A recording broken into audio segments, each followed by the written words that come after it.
Scotty, beam me up.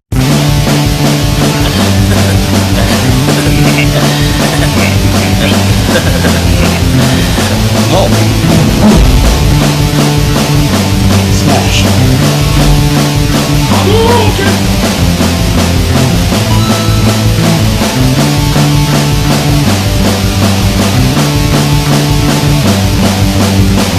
Get over here!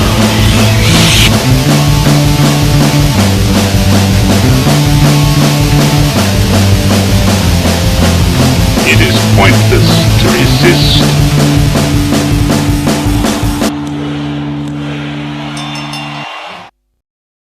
Alright. A wrestling episode of the Geek Den. Transcontinental.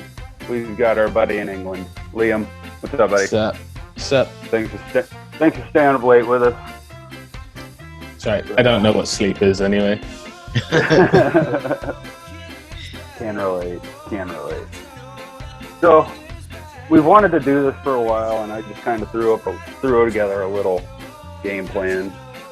Basically, for the first part of this, we want to talk about like when we started watching, what names like we followed at the time, you know, all that kind of shit. So, Matt, you know a lot about like the Stampede days and shit. So why don't you kick us off there? Well, and I'm old as fuck and Canadian, so I didn't want to be disrespectful. I don't remember the day. You think I would, but in 1985, my dad took my brother and I to what was called Northlands Coliseum at the time. Now it's not called anything because they're taking it down, but they had half of the Coliseum closed because they didn't. Stampede didn't bring in 18,000 people, so they didn't open 18,000 seats. It was more like the lower bowl, so like 7,500. And on that particular night, what had happened was there was I don't remember the indigenous North American wrestler's name, but it was Chief Billy, and he was fighting Jason the Terrible, and that got bloody. He ripped Jason's mask off, and underneath the mask was a black mask, so you couldn't see. Oh shit! I don't remember his real name. I think I could figure it out, and it got bloody, and I'd never seen someone else's blood in real life before. They went out of the ring, there was chairs and all kinds of shit, and you're just watching these dudes bleed. And I remember my dad telling me it was fake, and they came into the crowd and they were right beside us, and he hit him with a fucking chair. I watched it. It was not fake at all, and I almost shit my pants. And then there was a real classic heel versus babyface match at the end of the card, and it was a guy they called, I remember this because he scared me to death, Stunning Steve DeSalvo versus the Brick Bronski. Neither of them went anywhere, and they were both big steroids bodybuilder guys. Like they had muscles on muscles on muscles. And DeSalvo was the heel, and he got in there, and the crowd hated him right away. And my brother and I, because we were with our dad, we were a little more bold than we would have been with our mom or anybody else. And we're sitting there, third row, and he looks over at us, and we're both sitting there like this. Dad. And I don't know if he was looking at him or me, but we both thought he was looking us in the eyes, and he goes like this. Oh shit! We're just like, fuck. Yeah, the whole time. No autographs, no programs, no merch. And then after that, we found out Stampede went outside of Edmonton. They went to small towns, Barhead, Westlock, Red Deer, Swan Hills, where all those towns are where I used to live. And we watch Brian Pillman and Owen Hart or Bruce Hart or, Bret Hart showed up a couple times. Andre the Giant was there for the first couple after the Edmonton show, and then he made it huge. We got to see a lot of guys that ended up being huge. They called the one fella Mucka Singh in Stampede, and he went to both WCW and WWF as Bastion Booger, Norman the Truck Driver, Norman the Insane.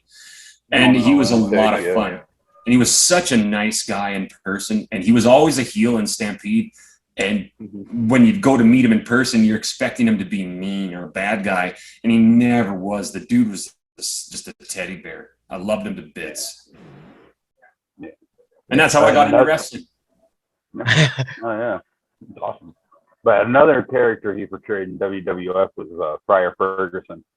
Yep, Friar Ferguson. Got a lot of heat from the Catholic Church. But Frozen 4.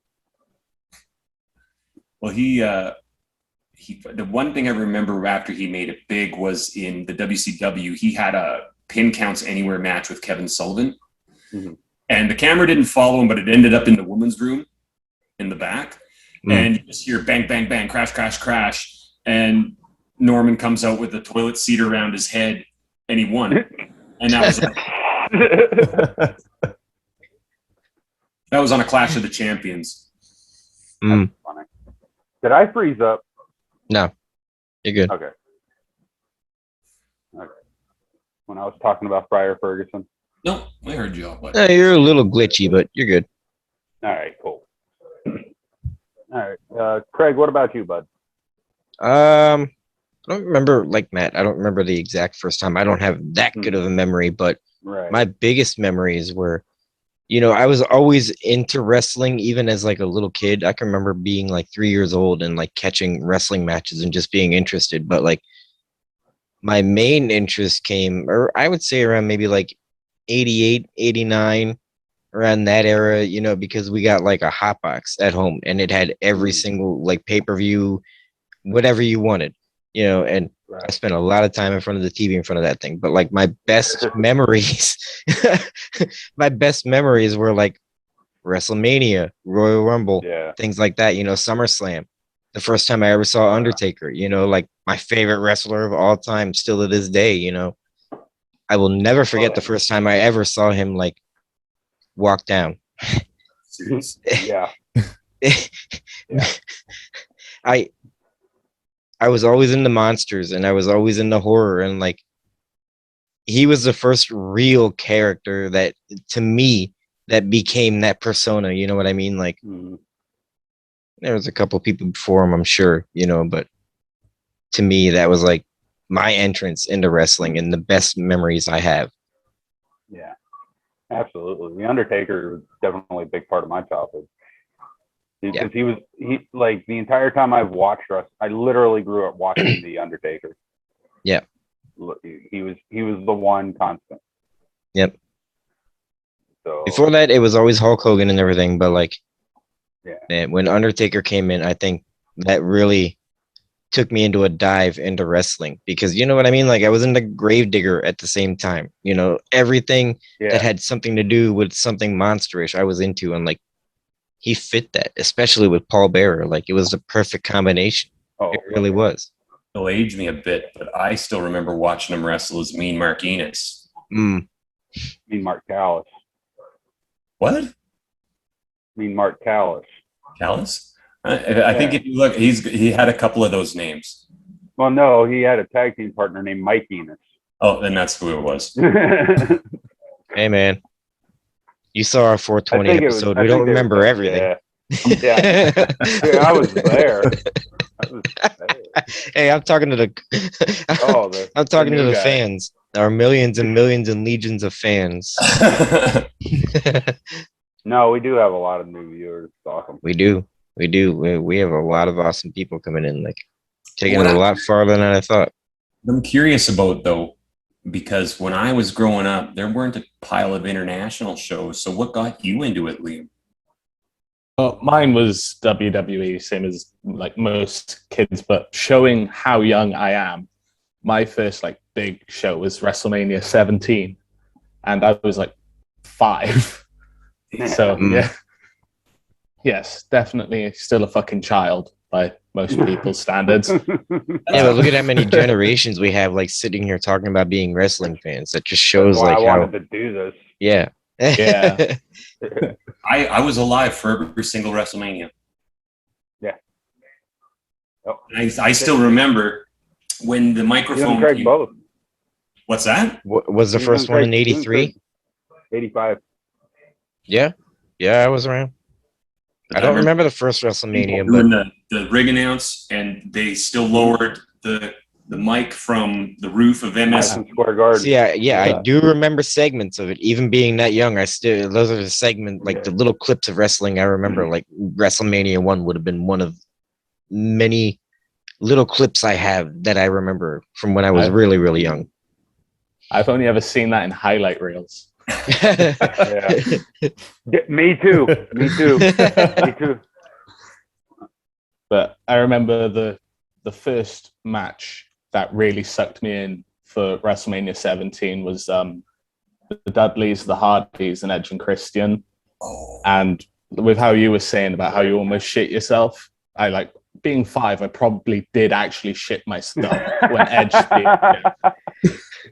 Oh yeah, that spear from the ladder. Yeah, that was just, Jeff Hardy's just hanging by the belt. And I remember physically feeling sick watching that. That was just the most amazing thing I'd ever seen in my life. And I was sat with my older brothers watching it and watching them just get all excited and just, I don't know, I think part of it was not fighting with my brothers once. And it was the first time I got to stay up late as a kid to enjoy it, and I don't know. Yeah, you remember those times, for sure. Yeah, and then the main event was The Rock and the Stone Cold, and even before actually watching wrestling, wrestling was probably at its peak around then. So even if you didn't watch it, you knew who The Rock and Stone Cold were, and seeing and just experiencing that and watching it live when it happened just felt incredible as a kid. That was when Stone Cold turned heel, wasn't it? Yeah. Yeah, and he signed the deal with McMahon. I was 5. It was only so I've watched every WrestleMania recently. Usually around WrestleMania season, I'll start watching them one by one. Yeah. And so I did the same thing with Royal Rumble. That was when heel and babyface kind of got conflated, but when there were no real heels anymore. They were it was like the anti-hero almost. You know what I mean? But the promos The Rock cut were so, and Stone Cold too. They were so epic and they were so ignorant, and that's what made them. You didn't want to not fight them, even if they were cheating or hitting them with the belt when the ref wasn't looking. You're like, but they were Tony Boulevard. There were so many classic segments in the Attitude Era. There were so many classic segments. It was just superstars back in the day, the afternoon show. Remember how silly it was? It was all that all over again, and it was the same for me. Every WrestleMania, every pay-per-view was a big party. So it was a big deal. I got to stay up late. Me and my dad sat down and watched it. It was the only time everybody really got along. You're right. I remember one time my mum was convinced I was never going to watch it again because one of Rock's promos, and he used to say Poontang Pie. And being a kid, I asked my mum what Poontang Pie was. And she just you're not watching this anymore.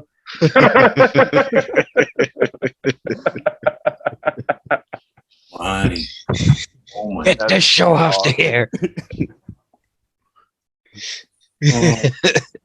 Heavens to Betsy.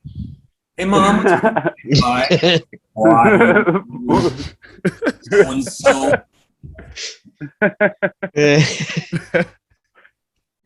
But we used to get in trouble. For me, it was King of the Ring 96.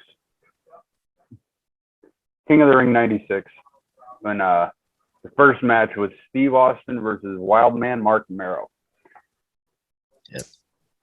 Steve Austin, boom. Just the character alone. I was 8 years old. I had seen wrestling before that. I knew who Hulk Hogan and Randy Savage were. Guys like that. I knew who The Undertaker was, but I wasn't really into it. Yeah. After I saw Steve Austin, that's all I fucking talked about. Yeah. Yeah. Up until I was about 13. So good 5-year stretch. It's all I talked about. Yeah, I was a big Stone Cold fan too, but I wasn't into the stars, I guess they were still superstars, but I was into the headbangers and people like that. You know what I mean? Like the underdogs almost. Yeah. Yep. Oh, I love the headbangers. I love them too. Yeah, I got to see him wrestle live. That was an experience. So did I. Like, yeah, ringside too. That was pretty cool. Oh. Yeah, it wasn't at a I'm jealous of WWE that. show. It was it was in Wildwood at like a little singular show. Oh, it was like nice. a little solo show. Yeah, it was pretty That's cool. awesome. That's hilarious. Nah, but What were you saying, Matt? Though Oh, you I were don't saying something. Oh, That's hi, I'm high. And I'm not even. That's the best part. I just, my arms are on fire, so my mind's not. yeah, even training to get back in the ring. You know. Yeah. I can't even forearm pass a volleyball, and I'm gonna go take bumps. Diamond Dallas Page, you are not. Nope. What was that girl he used to walk to the ring with? I'm not her either. Kimberly. Kimberly, yeah. Deal with it better than me too. But one of the matches that really sticks out for me though is Shawn Michaels versus Undertaker at Bad Blood '97, the first Hell in a Cell. That's a good one. Because it set a whole new standard, and then it's something you've never seen before. A cage with a roof on it that wraps around the whole ring. Yeah. They can go out on the floor. They can use weapons that they find under the ring. But nobody can get in, nobody can get out, or so you think. And then here comes Kane. And he wipes out the Undertaker. And kids around the world, they gasp in agony. Yep. Yeah, those matches where you didn't know who to hate, because I was never an HBK fan. Fuck Shawn Michaels, Triple H, all that bullshit. You can get the fuck with that. I was a Generation X guy. I just despised him. They did their job well because I hated him. Oh, that answers my question for you anyway on our next segment. My bad. I have a feeling I know what the answer to that question is. Yeah, we'll get to that. But yeah. Fair enough. So you were cheering for the Undertaker that night, is what you're telling me. Yeah, and I didn't like him either. I didn't. Right. I didn't know who to pick, and then I just didn't like Shawn Michaels. The way he fucked Marty Jannetty out of the Rockers, or after the Rockers, the whole bullshit. I did not like the HBK gimmick at all. Like, I'm not the pretty boy thing. So I hated the HBK gimmick. Like before DX, I hated it because, like, I was gonna say that was my most memorable moment in wrestling. I have two of them, and they're kind of cliche, I know, but like they really broke my heart. And one was the super kick through the window. Yep. Tear.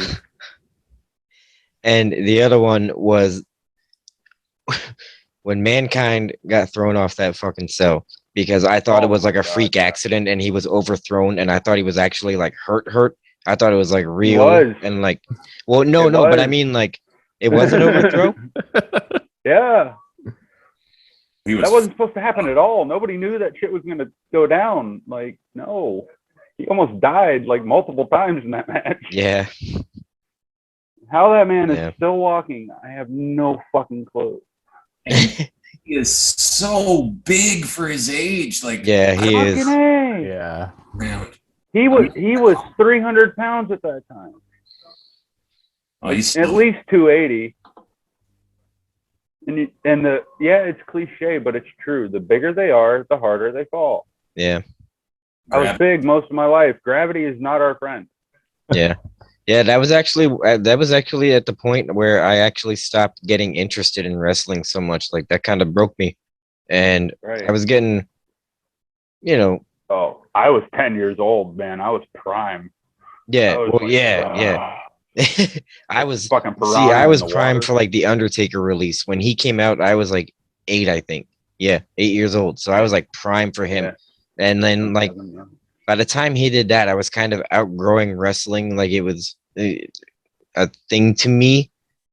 I mean, obviously I came back around several times because the newer stuff is very hard to get into unless you're very dedicated, which I am, but man, I got so much shit going on. I cannot watch one thing at once. I get it. But I totally yeah, that was about the point where I started getting into like more, I don't know, I just delved into a world of cartoons because that broke me. Yeah, I get it. What almost forced me out, if you remember, well, you might have only seen highlights of this too, because this is going to age me, but the Brother Love had a segment. I don't remember what it was called, but they brought out the whole Love Shack, I think is what it was called. I think you're right. And he had Hogan on it. And I was a Hogan mark. I was all about all my vitamins, saying my prayers, and I'm not even religious, but I was a fucking Hulkamaniac all day. And he brought Earthquake on, and when the Earthquake did that, he jumped on him. And it's such a lame move, but at 8 or 9 or whatever I was, it's just this big monster of a guy jumping on my man Hulk Hogan. And it took him out for, I think it was planned because Hogan had been just going nonstop, so they were giving him a break in real life. But they played it off as he got crushed by the fucking Earthquake. And I remember waiting every Saturday, is he coming back this Saturday? He's coming back. And then like 6 months later, I just remember being I was going to start writing him fan letters to make sure he was still. That's how it was. Yeah, exactly. Like I didn't know how to take it. And I watched wrestling for maybe like a year after that, but I really fell off the map with it until I started talking to you guys again. Then I was like, you invited me to watch WrestleMania and shit. And I was like, well, yeah I could get back into it. It was the Royal Rumble, I believe. But yeah. Was it Royal Rumble? I think so. Yeah, it was. Because your phone died halfway through. It was. Yeah. Royal Rumble is better than anything else they do. I don't care. I love the idea of there being just a mess of people in there. Yeah. Royal Rumble will be the best pay-per-view they have. And now we get 2 matches every year. Yeah. I love that. We get a women's match and a men's match. Oh. Yep. As long as it's not the greatest Royal Rumble. Oh, fuck's sake. 50 fucking people. That was shocking. I think that shock value is going to be over, and I think they're going to be going back. An hour and a half long. That's a lot. They used to do something different. Was that like? Oh, sorry.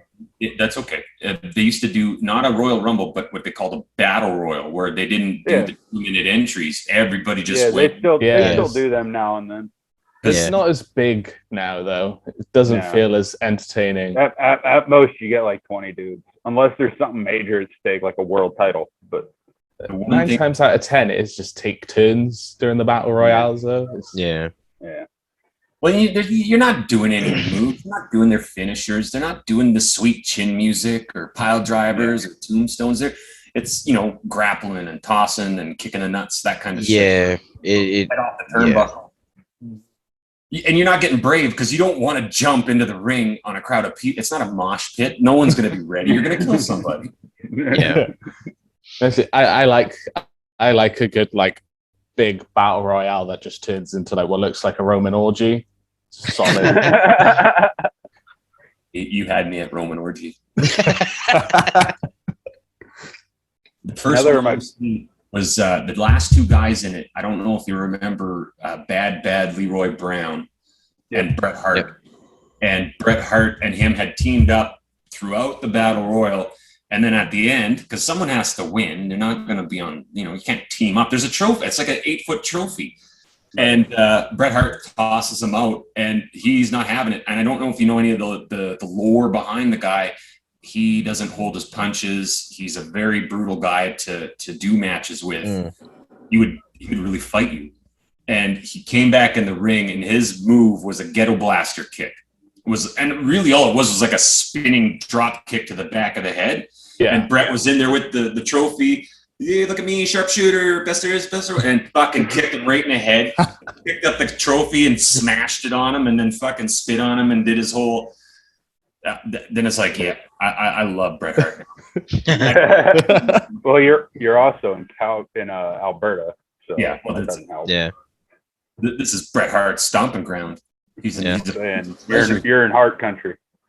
You're in the heart of Hart country. Yep.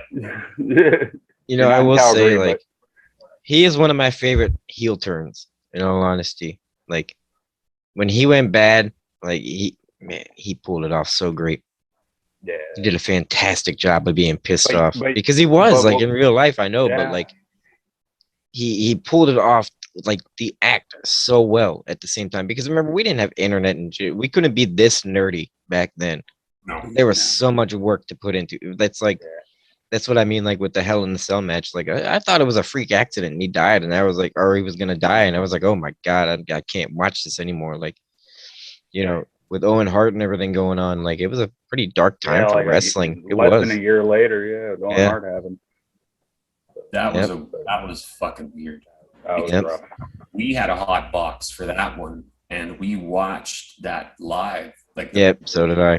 Showed it over and over again, but the first time you watch it, you see the fall because they didn't know what was happening, right? So you see the zip line, you see him duff, you see him hit the fucking post, and you're like, "What happened?" And then there's no match, and everything just goes. Nobody says a word, and it just goes on until later on in the show. Yep. Yeah, that was always that one always stuck with me. That was a rough one. But another like. Well, go ahead, Lliam. I was just gonna say that I got lucky missing all of that sort of stuff. Yeah. I came in as it was sort of like picking up again, I guess. Yeah. When they changed format, it didn't lose any steam. Like as something to watch. Wrestling, I still watched it. It bummed me out because Owen Hart's hard. And I mean, I was with friends when it happened, and we were bummed out for a while. But come Thursday night, what was Thursday night called? SmackDown. Yeah, SmackDown was Thursday night. I'm right back at it. I didn't stop watching over that. I think what made me lose interest in wrestling, honestly, was Wrestling with Shadows, because watching the behind the scenes stuff to the Montreal Screwjob really upset me. I think the saving grace of that whole movie was when they go into the locker room and Brett says, "If you're here when I come out of that shower, I'm going to punch you in the fucking face." And that's the room. Brett comes out of the shower and punches him in the fucking face. Yeah. Vince McMahon knocked him the fuck out. Yeah. While he was naked. Hey, why not? He said he wasn't even wearing a towel. That's a power move. Oh, fuck yeah. Just fucking bam. Established dominance. Piss on him afterwards. Quick teabag, leave the room. I was Halo stuff. Even though Bret Hart had a bad run after that, I really liked that he got the contract out of the WCW. Yeah. After all of that, he went over there. I think he had a couple matches. None of the gimmicks carried on, but he got his big fucking wad of cash. Yeah. That's the only good thing that came out of being in WCW. Yeah. Was the money he got out of it. Yep. Another type of match. I'm just going to go with match type because I can't really narrow it down to just one, but the War Games match. Those were good. Yeah. Yeah. Especially the newer ones. Have you watched any of them, Matt? No. Some of them might be on YouTube at this point, but I would definitely recommend checking them out. They're real. What you're calling War Games, that's the 2-ring deal, right? 2 rings, 1 cage. Yeah. 2 teams, usually 4 people, and they just go at it. Yeah. Beat the shit out of each other, 1 man at a time in the cage. They come in at intervals, and then eventually, once every person from both teams is in there, it's a free-for-all. Oh shit! Like it's 2 teams, like but you can just do whatever you want to your opponent. Yeah. No referee. The only way to win is if one team submits. And these days, if you escape the cage, you just give it up for your whole team. Oh. Yeah, because there's no roof on it now. Yeah. Which allows for more aerial maneuvers. Yeah. Because we got a lot of smaller guys these days, so they're going to want to fly around. Well, and coordinate with those high flyers and then your big guys. That's always my favorite. You got those guys that can do like fucking triple front flips with a gainer, and then Undertaker catches them and fucking holds him or whatever or whoever.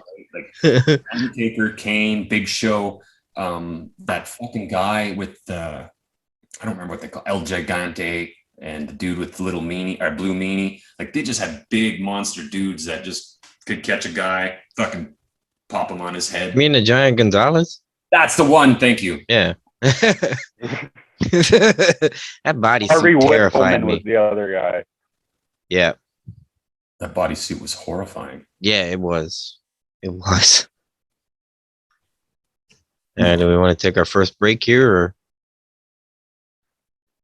Yeah, we can do that. I can use the bathroom. All right. We'll be right back.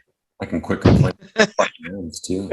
He's checking the course. Can he make it in 15? Now it's me against the clock.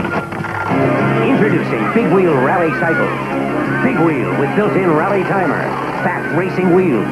Spin-out braking lever. Orange racing pylons. He made it! I can do it in 10. Big Wheel Rally Cycle with rally timer and pylons. Assembly required. From Marks. Get off on the right foot. Get off and be K's British nights. When you start on your way or make that big play, brighten your days in a pair of BK. When you go where you go, where you do what you do, the right thing. Take your BKs with you. Get off. British Knights athletic footwear at Foot Locker and other fine stores. British nights. Okay, we're back. Now we're going to talk about the eras. Let's get back into the 80s. We'll just start at the 80s and work our way down. Sounds good. Sounds good. Well, I Talk guess about WrestleMania 1 a little bit. Let's just start there, kind of. all right. That was Hulk Hogan and Mr. T, wasn't it? Yep. Hulk Hogan and Mr. T. That Again, was late, great Paul Orndorff and Roddy Piper. yeah, they were the bad guys. Yes. Yeah. That was such a good match. And the funny thing is through his whole career, I legitimately thought Piper was Scottish. And then when he dies, you find out he's from fucking Saskatchewan.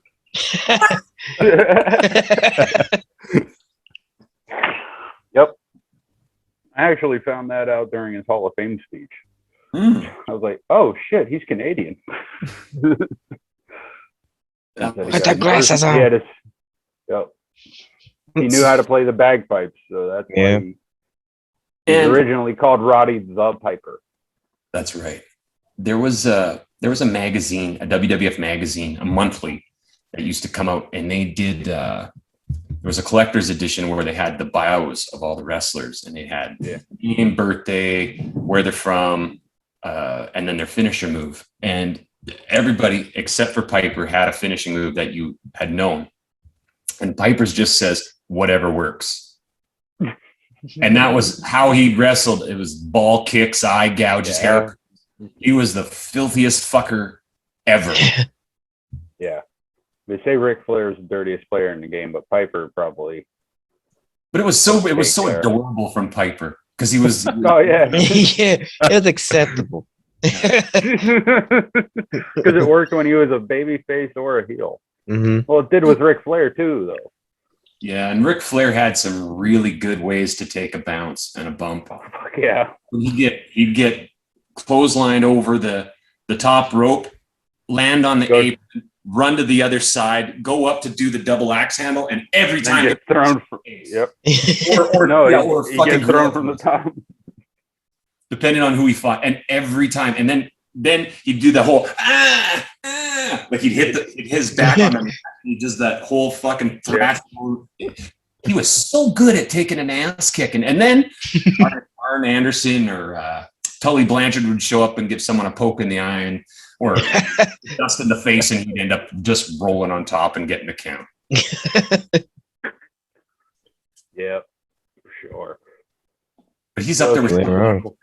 I hated Ric Flair so much. Fuck Ric Flair. The way they treated Sting and Lex Luger when they're trying to be in the Four Horsemen. And it's like, how can you not like Sting and Luger? They're awesome. Look at them. Come on, Mr. Flair. Yeah. No, fuck them every time. Yeah. To to be fair, there's only one Four Horsemen. I don't care what anybody says. Absolutely. There's only one incarnation. But when you're a kid and you want your guy to be on the team, and they just eat him out of it all the time. I remember thinking that about Sting. Like Sting would get the biggest reaction, and then he'd fight and he'd lose because they cheated every time. Yeah. And if you actually looked at Sting's record, I think you'd find that he won less than 25% of the time. Because he'd get screwed. But I mean, if you're looking at winning percentage, the guy really didn't win a bunch. No, you're right. Yeah. He was so good. Even when he should have. Mm-hmm. Yep. Especially when he should have. Yep. But WrestleMania versus Triple H comes to mind. Yeah. Things would have won that. I'm sorry. I don't care what he does. There was a couple that they used to do that too, where you're like, okay, now it's his time. It's going to be his push. And then, no. I mean, they teased putting the title on him and it didn't happen. Yeah. Is he still going? He's in AEW. Yeah, he's more of a manager these days. Yeah, he was showing up with Darby Allin for a little while, wasn't he? He's still with him. Yeah. Is he still with him? Yep. Yeah. I believe so, anyway. You just made me think of another one because it was a real big thing in the 80s. Into the Attitude Era, the interference was a big deal, but the managers weren't. But in the 80s, managers were the shit. You had Bobby the Brain, who I adored because he'd always get his ass kicked and he always looked so useless. Like it would just be like one pop in the face and he'd, the whole theatric. Or Jimmy the Heart, Mr. Fuji. Mr. Fuji. Fuji was my dad's favorite manager because he was always involved in something, but he was funny about it. He was a prick. Angry dude. Paul Bearer. That was the end of that. Miss Elizabeth. Who was Dusty Rhodes? Sapphire. Yeah. Sapphire. Oh, Sapphire. Sapphire. My sweet Sapphire. He just pulls her out of the crowd. And it wasn't like any other time where it looked rehearsed. Like when Rick Rude would do his fucking kiss, you knew that was a plant. But with Sapphire, you're like, he really went into the crowd and just grabbed a random person. And of course he didn't. Straight up. No, he did. She wasn't random. She was up until the day of the show. Oh, really? Yeah, she was wearing the polka dots, and they were like, "Hey, do you want to dance with Dusty Rhodes in the ring?" Because if you can ever find access to it, there's a show called Legends of Wrestling. It used to be on the when WWE had their thing with the Comcast. They had like their own like little block channel thing where you could watch their on-demand shit. And so, but it was like a wrestling roundtable, like about the like Dusty Rhodes, Michael Hayes, Jim Ross, Gene Okerlund, Freebird, and like just random wrestling legends would sit around and just bullshit about certain topics, like kind of what we do. But That's it's cool. Stories from the guys. They give you a gold watch and a kick on the button there. Computer, chuck your job, daddy. That's hard times. That's hard times. Oh, Dusty Rhodes. He's another one I missed. The dancing. Fuck, was that cool? Because he looked goofy as fuck, but he was having a blast. He didn't give a shit. And he cut my favorite promo ever too. He cut my favorite. Tip my hat to a lady. And he's the American dream, and then his kid gets into wrestling. He's he's a good worker and a solid dude, but the total opposite.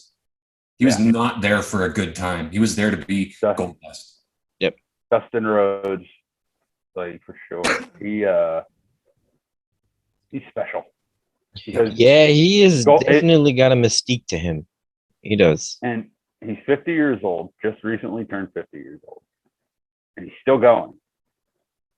He's in AEW these days as the natural Dustin Rhodes. But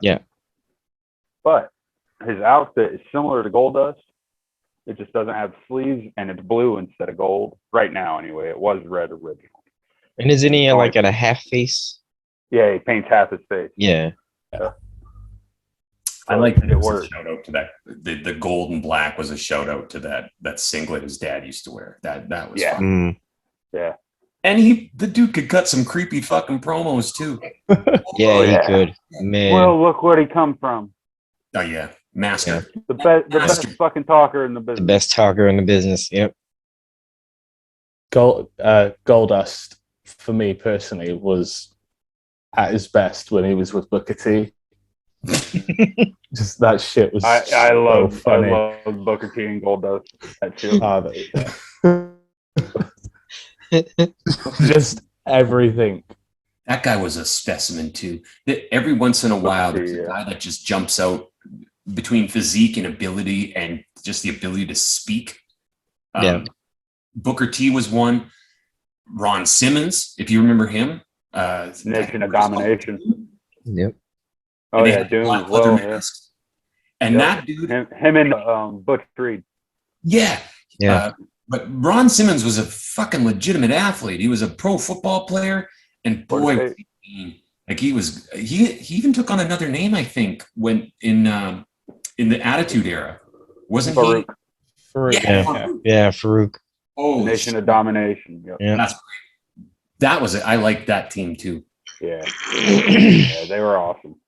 A little controversial, but of course, it's the Attitude Era. They had A little bit. Yep. Nothing but as controversial as when DX came out dressed as them, though. Oh God, yeah. Oh. That was awful. That was awful. You know, you couldn't get away with a Rick Rude or a Val Venus or what the fuck was that guy's name? The Godfather. You couldn't pull that off. No. Not even fucking. Like Not today. You go on TV and say you're a pimp of a bunch of hoes. No, you're not. You're not even going to say that in public, fuckface. Yeah, no. Nope. Yeah. Yeah, no. That was kind of we kind of segued 80s and 90s there together pretty good. But okay, my question here though, while we're in this time period, I'm going to ask the other two because Matt, you already made your answer pretty clear. DX versus NWO.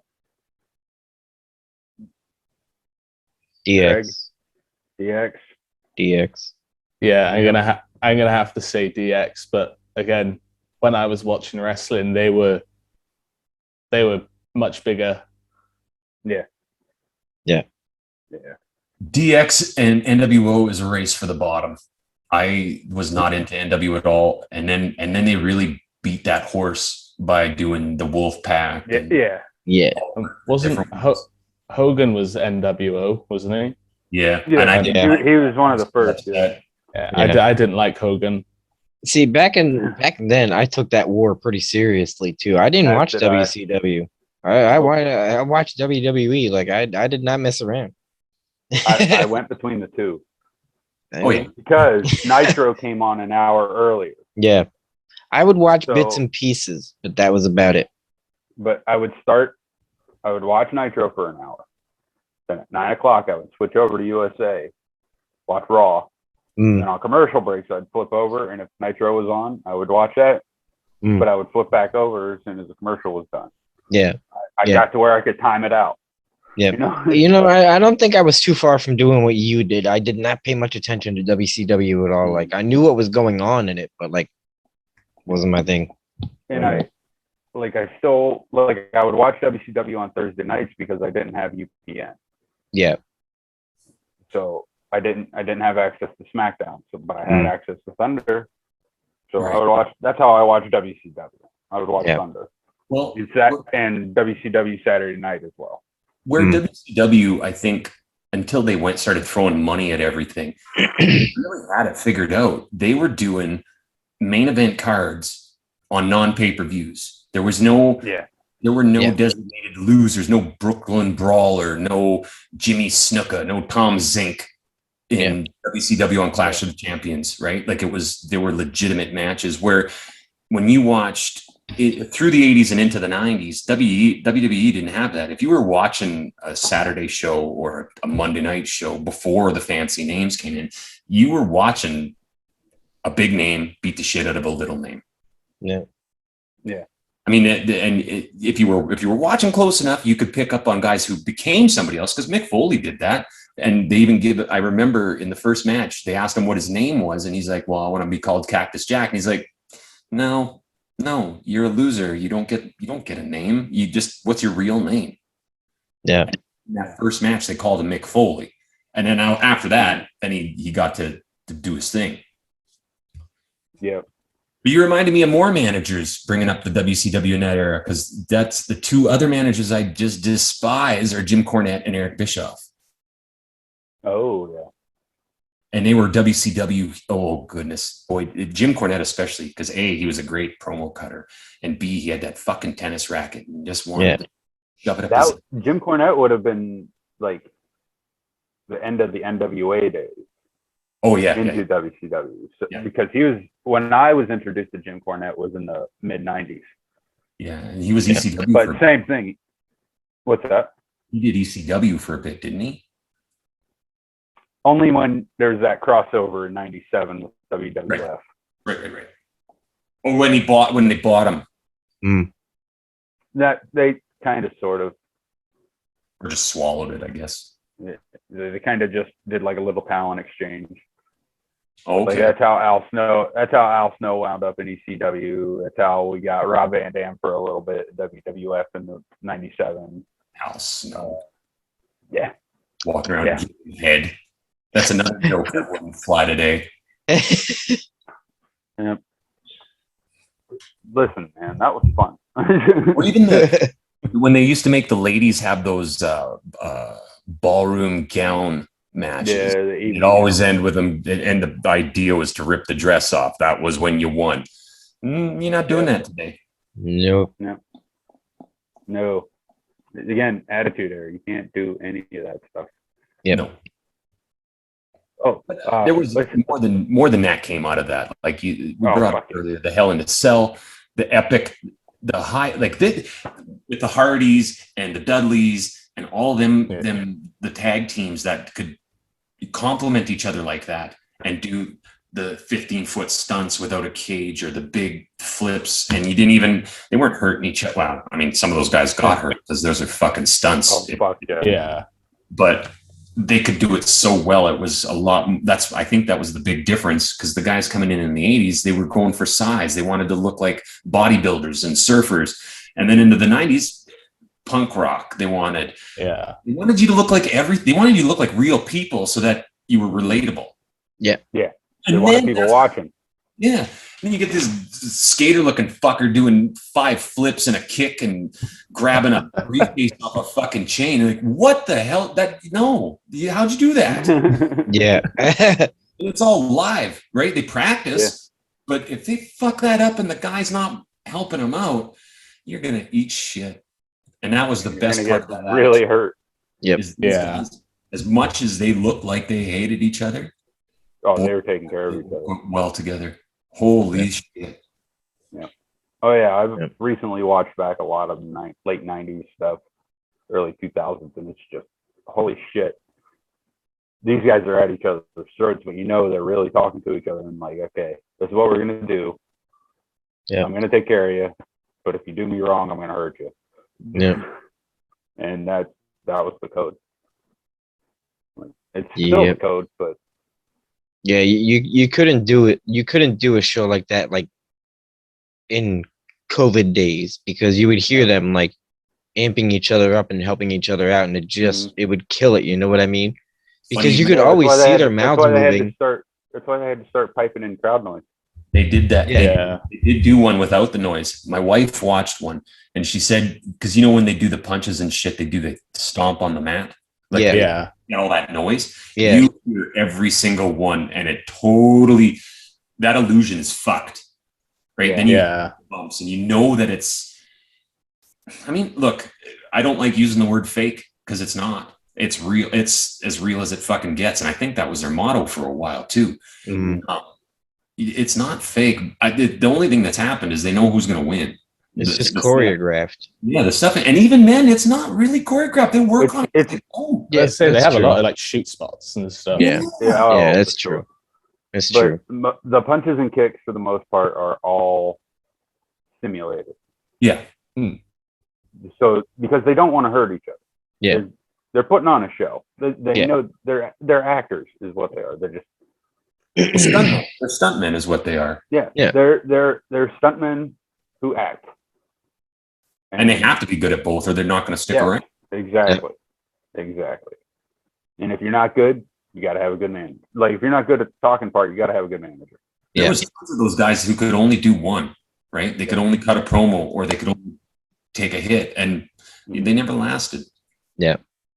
Because those shows are so dynamic, and one goes into the next. And if you have a really bad night where you sounded like shit because you couldn't think of anything cool to say, or you just couldn't take a hit to save your fucking life, and one or two like that, you know. Yep. But hell, you show up as a jobber on WWE in the early 90s or the mid 90s just once. You carry that around with you for the rest of your life. You can go to cons and charge $20 an autograph. Yep. I got pile drive by Undertaker. He's holding you upside down. Give me your lunch money. I didn't eat in 3 days. You just be that guy getting $10 $10 a selfie with the phone. Yeah. Yep. Like Virgil. Virgil. Yeah. Okay. Speaking of Virgil, Greg, you want to pull up the Virgil meme? Did you know Virgil once played with Kiss?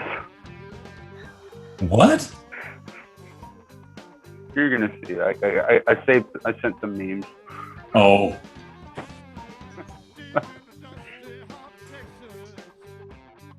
I like that one too. That story arc was pretty. Did the Kane one, right? No, the Vinnie Vincent. That one up first. My bad. Yep.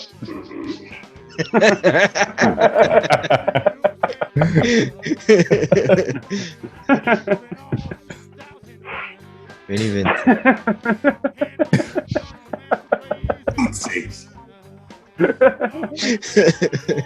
Just because you said Virgil, I had to. Craig didn't have it on time. If it were open and he had just went right, would have went on believing he was actually in fucking Kiss.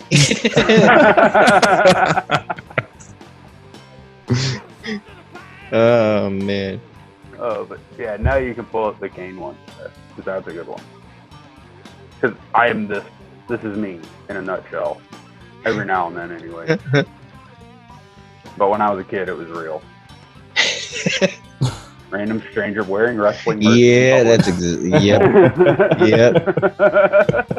It was music and wrestling, like Misfits and wrestling. That was it. Yep, pretty much. Dude, that's hilarious. I do that with. Depends where you are. Like, if I go on a trip and I see someone wearing Oilers gear, I'll talk to them. Or old timey red and yellow Hulkamaniac stuff, or Macho Man, or because the new stuff I don't know.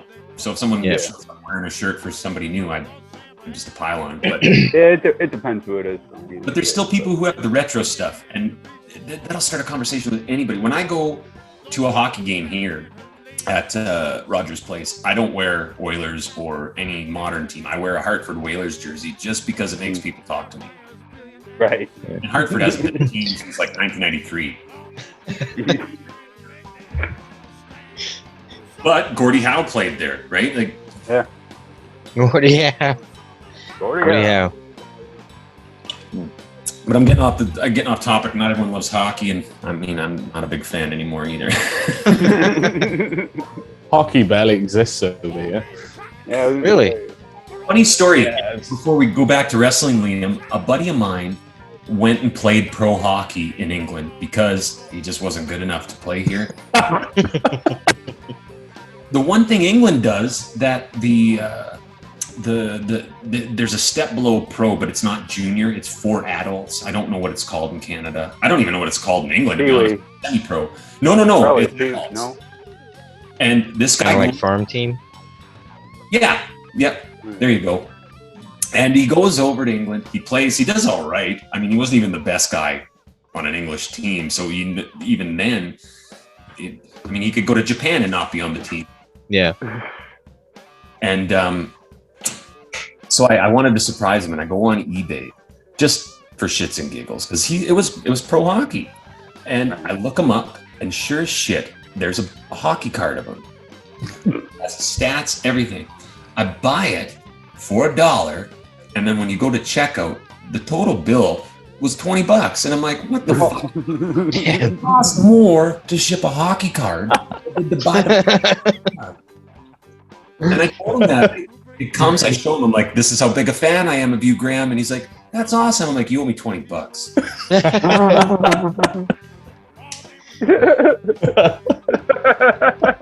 You're even good. This card is worth shit. Sorry. That's fucking I can't do something about that. That's fucking great. He's on my Facebook friends list. When I'm on band, I'm gonna talk to him. I'm like, "Where's my $20? You son of a." You still owe me. Get it to get out of it. It's been 27 years. It has been a long time. I don't think. So, I want to go back to the 80s real quick to talk about what we were talking about off camera. Yep. The Road Warriors. Ah. And how there was a couple of knockoff teams. Now, and you were pretty hot about that because it was a little less than a year, wasn't it? Yeah, between Road Warriors and Demo.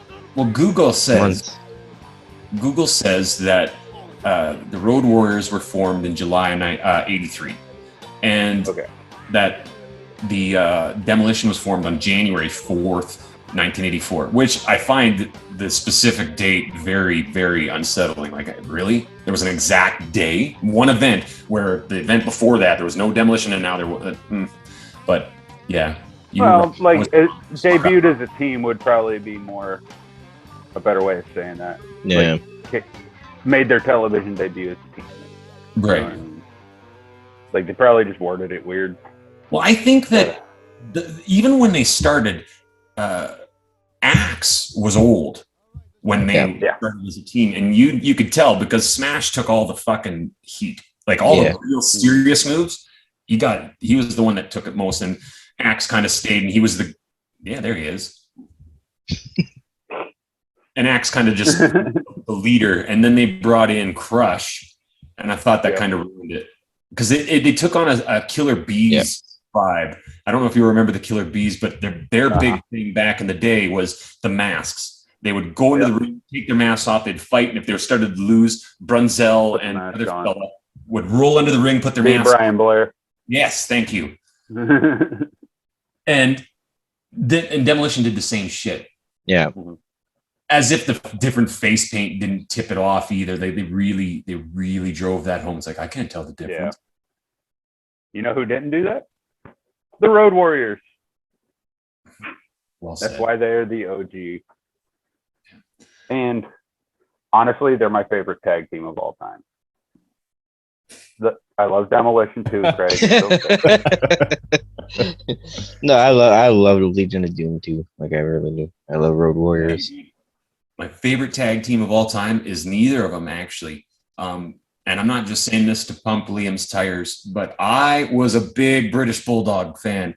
Oh yeah. When they were Dynamite Kid and Davey Boy Smith, because they both wrestled in Stampede too. And Davey Boy was always like the size of that dude. I mean, he jacked up on something. He got some help later, but always big, always so big. And he wasn't much of a guy to hold the punches either. When you were new fighting Davey Boy, he let you know. Yeah, apparently he was stiff as fuck. Yeah. Fuck yeah. Yeah. Fuck yeah. And I mean, you want to talk about inglorious ends? The way his days ended was sad. But he was still coming down on that. Was it SummerSlam in London? I think so. 92. Yeah. Yeah. When he won the Intercontinental title from Bret Hart. Yeah, and he told him like in the middle of the match he was fucked, didn't he? Mm-hmm. Kudos to Bret Hart though. He made that match look that match looked like $1 million. Yeah. Well, and he wasn't going to let Davey Boy drown, right? No, not in his home country. Yeah. And Brett could carry anyone through a match. Yeah, Brett could carry a match. Yeah. With anybody. Yeah, he could carry me through a match. Probably. I think maybe. There's lots of guys I think Ric Flair could do it. I think. Oh yeah. There's guys that just they do it because they're good at it. They're not there to make anybody look like shit. Yeah. That one Bret Hart quote where he's talking about how Piper meant more to him than the big guys did because Piper helped him. He tried to make it better. Jake the Snake and those other old dogs, they didn't give a fuck. I mean, Jake's a bit different because he was going through some stuff, but the other names that he said, those guys were just dicks for the sake of being dicks. None of them were quite New Jack, though. No. That's true. He was just recently lost him. Yeah. Yeah. Rest in peace. Yeah. Had a heart attack recently. Oh, I didn't know that. Yeah, it was like a sudden thing. It was like a month ago, I want to say. Yeah. Oh shit. I think the first one that got me, because it didn't start like now all the originals are getting to that age where it's going to be old age and dementia and the things Terry to Funk. yeah. Those guys are going to start going now. But the first one I remember, because it came right out of nowhere, was Dino Bravo. Yeah. Well, he was murdered. Yeah, well, a gangster. He was a fucking cigarette smuggler. Yeah. He was Italian as fuck. What do you expect? The irony there, if you ever remember, is he wore the fleur-de-lis on his shorts, and that's French. I know, but he was still Italian. He was Italian, French, Canadian. Oh, yeah. But he did a push-up with Earthquake. From Montreal, but he was Italian. He was the first. He was a beast. Yeah. The first like big death I remember was Chris Benoit. I remember watching it the night they announced it as well. Me too. I was drunk and passed out on my friend's couch, and it was like 4 a.m, and that came on the TV, like just early morning news shit. Yeah. And I was like half asleep, and I saw it, and I was like, "Is this real?" And the next day, I saw it again, and I was like, "Oh, fuck." Yeah, I remember WWE announcing it on the show before they knew what actually had happened. Yeah. See, I was working, and they'll be like, "Holy shit!" Yeah, that was when they didn't know. Nobody knew what had happened, so they did the memorial for him and everything. Yeah, and then you find out what happened, and it's like, it was like 2 days later they announced it, wasn't it? Like what actually happened. Yeah, they had the memorial show on Monday, and then Tuesday morning, they announced the murder-suicide investigation. And I was like, and WWE never mentioned it again. The first big death I remember was Andre the Giant. I was prime age for when we lost him. I was 9 years old. That was a rough one. Well, when he got to go home at least. He died at home. Yeah. You bringing up Chris Benoit, that was another guy that was real big on the Stampede circuit. I remember getting him, and he was the first wrestler I ever saw. Like when we walked in, because they used to do not meet and greets like with the tables and sign and shit. They'd just stand there when you walk. Yeah. And you walk up, and he was the same height as my dad, but my dad stood beside him, and fucking Benoit was huge. And it was just like, the biggest person I knew until this point, my dad. And now everybody here is bigger than him. This is fucking crazy. And he's not a big dude, but I mean, 5'4", 5'6". You don't need a lot of guys. So you're just like, okay, well, this is the biggest dude there is. Yeah. Monsters. And you're like, holy, and I told James this once when I was little and I met Andre the Giant and he put his hand out. Like it felt like this, just way big. Tiny, deformed little people hands, and it around, and it was so. I remember his hand was so heavy. That's the only thing. And he wasn't being a dick. He was nice. He was a super nice guy. Yeah. But I just remember how the whole hand wrapped around mine, and you couldn't see my hand at all. Yeah. Yeah. So I think I was 9 and went to a house show for Raw, and Kane was there, and he's fucking huge. Oh yeah, way big. Oh, and Big Show is another one. Paul White. Yeah. Yeah. Big Show is huge. I saw him in 2000. And, like, I was in the nosebleed section, and this guy was fucking humongous. Yeah. I was like, holy fuck. I didn't need my binoculars. I took a pair of binoculars so I could watch the show. I didn't need them that night. Not for me. Yeah, I think I was 9 or 10 when I went to the house show, and I specifically remember Kane because his film See No Evil came out, and I snuck into my brother's room to watch it, and then seeing Kane probably only a couple of months later, and then thinking that film, I'm thinking, fuck, he's gonna kill me. Fuck. Hey, there's a kid running out of the arena. It's funny you bring up the size and being there in person, James. It's always a shock, whether it's mixed martial arts, wrestling, hockey, football. When you're watching on the TV, they all look the exact fucking same.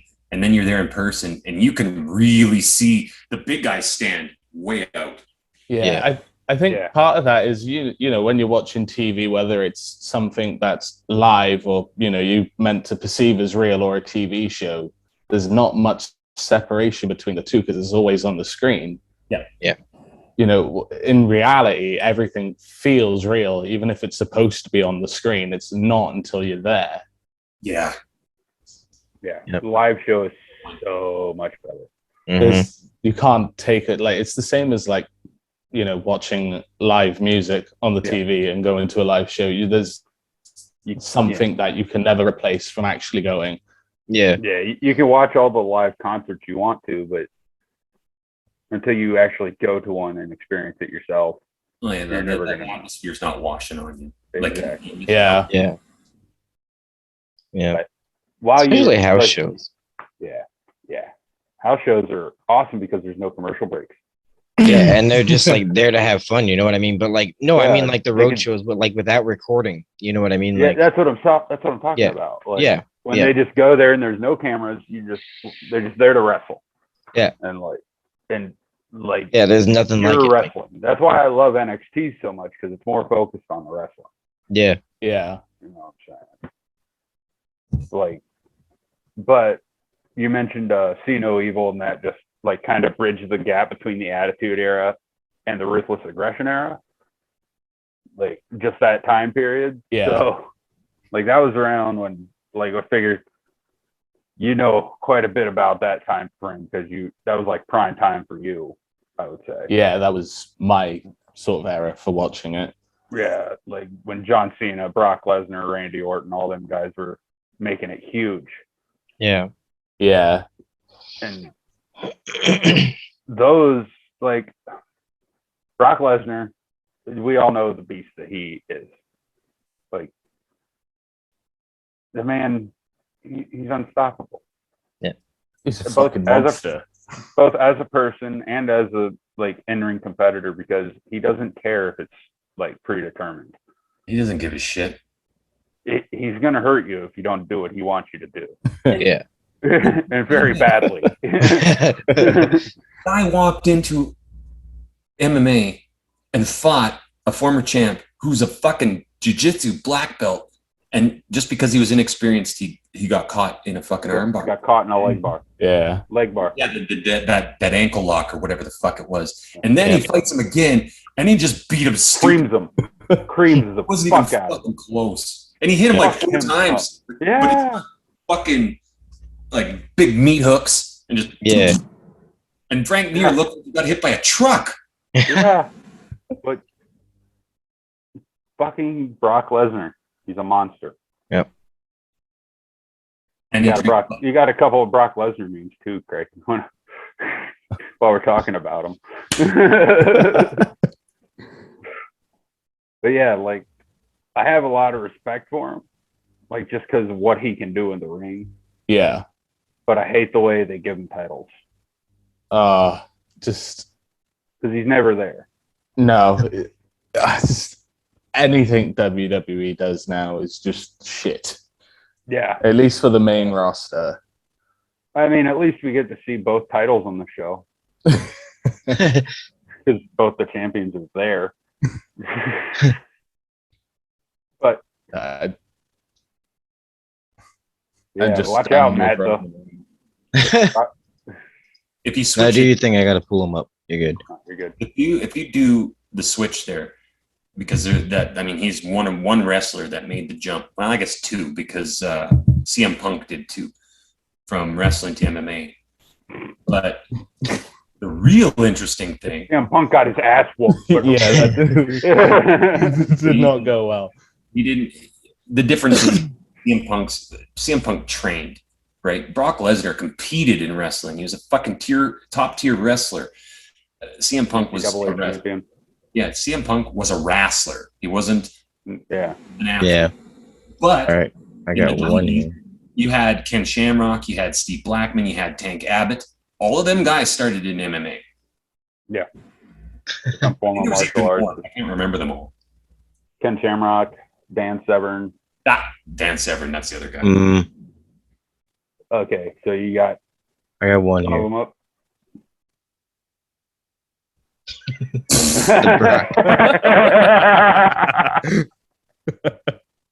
Disrespected The Rock. Driving down Know Your Road Boulevard. That's the main event of SummerSlam 2002, rolled into one body. The Rock versus Brock Lesnar. The Brock. The Brock. Greatest tag of all time. The Rattlesnake and the Brahma Bull. I love The Rock's promos, man. Yeah. That guy was fucking good. Yeah. Oh, he still is. Drive. He could still run you into the ground with words. It's awesome. And he's shredded as fuck. Fuck, Yeah, for man. sure. Yeah. Does he ever sleep? I love that he turned into that too. I love that he turned into just Hollywood's number one fucking dude. Yeah. You put The Rock in it, it's solid gold. It doesn't matter how shitty that movie is. Unless it's Doom. Yeah, I'll give it to you. That's true. Didn't flop. No, it didn't flop. It didn't flop. I didn't like But it. it's horrible. Garbage. I'd say the biggest shame for The Rock was the fact that WWE managed to get him booed because of Roman Reigns. Oh. I thought that was just awful. Yeah. That was what? Rumble 2014? I think it was a bit later, but I can't remember. But I just remember The Rock being booed. That was the worst moment of my life. Because he helped Roman Reigns win the Rumble. Yeah. See, yeah, that was. You can even see in The Rock's face how fucked off he is. Yeah. Oh, yeah. He's like, I'm not used to this. I don't like this. What the fuck is this? Yeah. Well, it reminds you of Eagles fans booing Santa Claus at a Christmas. How do you fucking boo this? It's like booing Jesus Christ. Like, what? I don't know. We're weird around here. I don't know. If you go from of Vince McMahon taking over the territories to today, easily The Rock is. I mean, him or Stone Cold are that. They really changed the game. I mean, They did. Oh, yeah. You didn't think you could bump past Hogan and Warrior and Macho Man and all that, and then those fucking because they skyrocketed past them. Promos, they were actual wrestlers. It wasn't boot to the face or a leg slam. And get the fuck out of here with that. That's not even wrestling. You lift your leg and win what? Yeah. Yeah, they opened a world where like wrestling wasn't so Americanized. You know what I mean? Like they made it a worldwide phenomenon. You know, like even wrestling. Not that it wasn't before. They like. Oh, sorry. Go ahead. I was just gonna say, even like non-wrestling fans knew who they were. Yeah. Like even if you didn't care at all about wrestling, you knew those names. Oh yeah, because everybody else was talking about it. Yeah. There weren't in the 80s. There weren't names that transcended the sport like that. There was Hogan and maybe Piper, And then in the 90s, then there was tons of them. You knew. Yeah. You knew Stone Cold. You knew, hell, even that's when people started knowing Jake the Snake, right? Because he turned Austin turns fucking John 316 into Austin 316. Yeah. That was iconic. Because of Jake the Snake. And people were saying what the fuck he was talking about. Yep. And that promo was completely off the cuff too. Yeah. Because he busted his lip in the first match with Mark Merrow. Goes to the hospital, gets his stitches, comes back. Michael Hayes, once again, Michael Hayes. Freebird. Yeah. No, seriously though, like Michael Hayes, one of the greatest minds in wrestling ever. I don't care. And a great talker as well. Another one. Yeah. But he's a good wrestler too. Yeah, he like Steve Austin comes back and he goes, "What did I miss?" And Michael Hayes tells him, "Jake the Snake, wins against Vader," and he cut a religious promo. And he goes, "All right," and he just walks on, still in his tights from the first match because he still had to compete. It was a tournament. So, you bring up Vader. That was another guy that was really cool. Oh yeah. When they first, because he didn't start, I don't think it was WWE. I think he was WCW, and he had that big. Started in Japan. Yeah, that's right.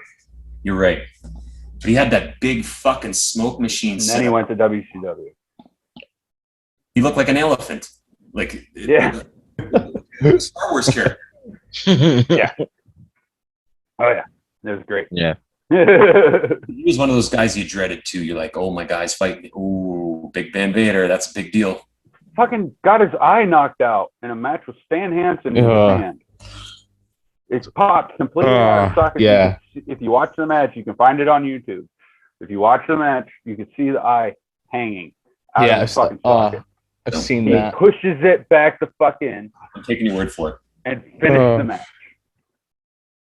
It went on for like another 10 minutes, but you could see his eyes just swollen like a son of a bitch. Well, and quite honestly, I would hate to jam it in there and fuck up all the business behind it. Like, look at that shit. That's first aid. I need a first aider. Just stop the fucking match. But that's how you knew that Vader was legit. Yeah. Yep. Don't fuck with them. Yeah. Don't fuck with him. Yeah, I'd have just laid on the floor and cried, getting something stuck in my eye, letting her having it pop fucking out. Oh, it'd be like Homer Simpson when he pokes his eye out with a hot dog. Call work and tell him I won't be in. Fucking roll up in a ball on the floor if I get dust in my eyeball. Yeah, I get hot sauce in my eyes when I'm washing dishes sometimes. Oh man. Oh, it's awful. Oh fuck. It's the worst 5 minutes of your life. Yeah. I turn into a bitch cutting onions. Fuck that. I do too. I'm a crybaby. I turn into a bitch doing anything. I mean, fucking volleyball day. God damn. But I'm not. I wouldn't just turn into a bitch if my eye fell out. Like it would be over. I know. Yeah. I'd be like, I'm dying. I'm dead. No, it's your eye. No, I'm dead. Yeah. Uh-huh. But you don't see stuff like that these days because safety is a big thing of it. Like, they care more about their long-term health these days, which is good. It's awesome. Abdullah, yeah. Okay, I got a story about Abdullah.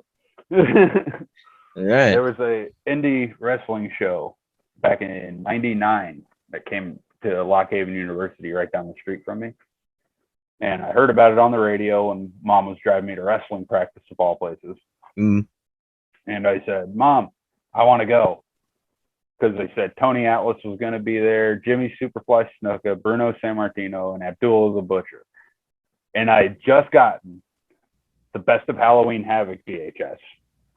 Oh shit! In one of the first matches on there, I think it's like the third match maybe, is the one of the worst matches of all time, but the Chamber of Horrors match from 1991, I believe. It was Abdullah the Butcher, Cactus Jack. There's a couple other dudes. I can't remember right off the top of my head versus the Steiner brothers, Giant Gonzalez. Mm. And I can't remember the fourth one there either, but it's like basically a Hell in a Cell without a roof. Yeah. And the object was to put one of your opponents in an electric chair and pull the switch. Botches throughout, but Abdul the Butcher, I was just captivated by the guy. Yeah. That was my introduction to him. So when I heard he was going to be there, I was like, I got to see this guy in person. Yeah, he was nuts. I think it's related to tell you my favorite tag team because you just reminded me. I love the Steiner brothers. Fuck, were they awesome. Steiners. Dog face. Oh yeah, they're a great. They're a great team. Yeah. Yeah. Dog face. Rick Steiner. Yeah. I just love that he wore the fucking helmet the whole time. Mm-hmm. Wearing that wrestling helmet. Yeah. They were from Michigan. Yeah, they wore the Michigan jackets when they were still baby faces. I mean, when they split and Scott Steiner went all NWO Buff Bagwell horse shit. Yeah, with the little tiny bicep on a bicep. The biceps had their own biceps. Yeah, it's like Larry the Lobster on SpongeBob. He wore the fucking chainmail. Yeah. He still wears that shit too. Anytime he comes on TV, he's got that fucking chainmail head thing. Is he still a shit? Yeah. Yeah, he's still he's so fucking roided out. He needs to stop. He can barely bend his leg. Like, why? Because when they were a tag team, Rick was the big one. Like, the bulldog. Scott was the athletic one. Yeah. And then he turns into just a big meathead. Yeah. It was ridiculous. Yep. But I think if we're going for least favorite, the only person who gives Shawn Michaels a run for his money for me is Buff Bagwell. I fucking hated that guy too with the top hat. Get out of here. Who wears a top hat? I once knocked him out. You knocked him out? Yeah, I wrestled him. What? Yeah, I told you I used to wrestle before, didn't I? Yeah, he used to come to our promotion all the time. Oh, shit. I got to work with him, and he shot on me. So I punched him back. Nice. I knocked him out for a good 5 seconds. He never hit me again. Nice. Strikes me because as the guy that was a new guy. It was a veteran taking advantage of a new guy. Yeah. Well, isn't he, like, when he fell out, because he did make the switch. Oh, he's a gigolo. Yeah, and you pay him for a date. Yeah. And he's high priced. Yeah. He's like, get the fuck out of here, man. You wear a top hat. You know. I don't like top hats. It's a thing. Yeah. Yeah, understandable. Oh, he had that fucking top hat too. Yeah. You have a head that fits right to the top. You have a that top hat is huge, by the way. Yeah. Why? Because Buff Bagwell has quite the large melon to fit his ego. That's hilarious. I can see that. Like a physically big head, not an ego big head. Yeah. Like O.J. Simpson.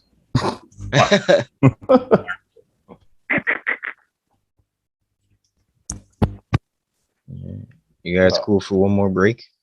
Damn, I gotta go preheat the oven. Yeah, I'm down. All right. We'll be right back. I'm down. Ain't nothing like the real thing, baby. Burger King introduces chicken tenders, real fillets of all white meat chicken breasts, not formed bits and pieces of chicken like McNuggets, real chicken fillets. Ain't nothing like the real thing. When Deanne had her 8th birthday party at Farrell's, even the Beasley brothers had fun. When Jake the Snake had his birthday at Farrell's, the whole group wanted to come. In fact, there's only one place so crazy, so totally wacko, that everybody has a party.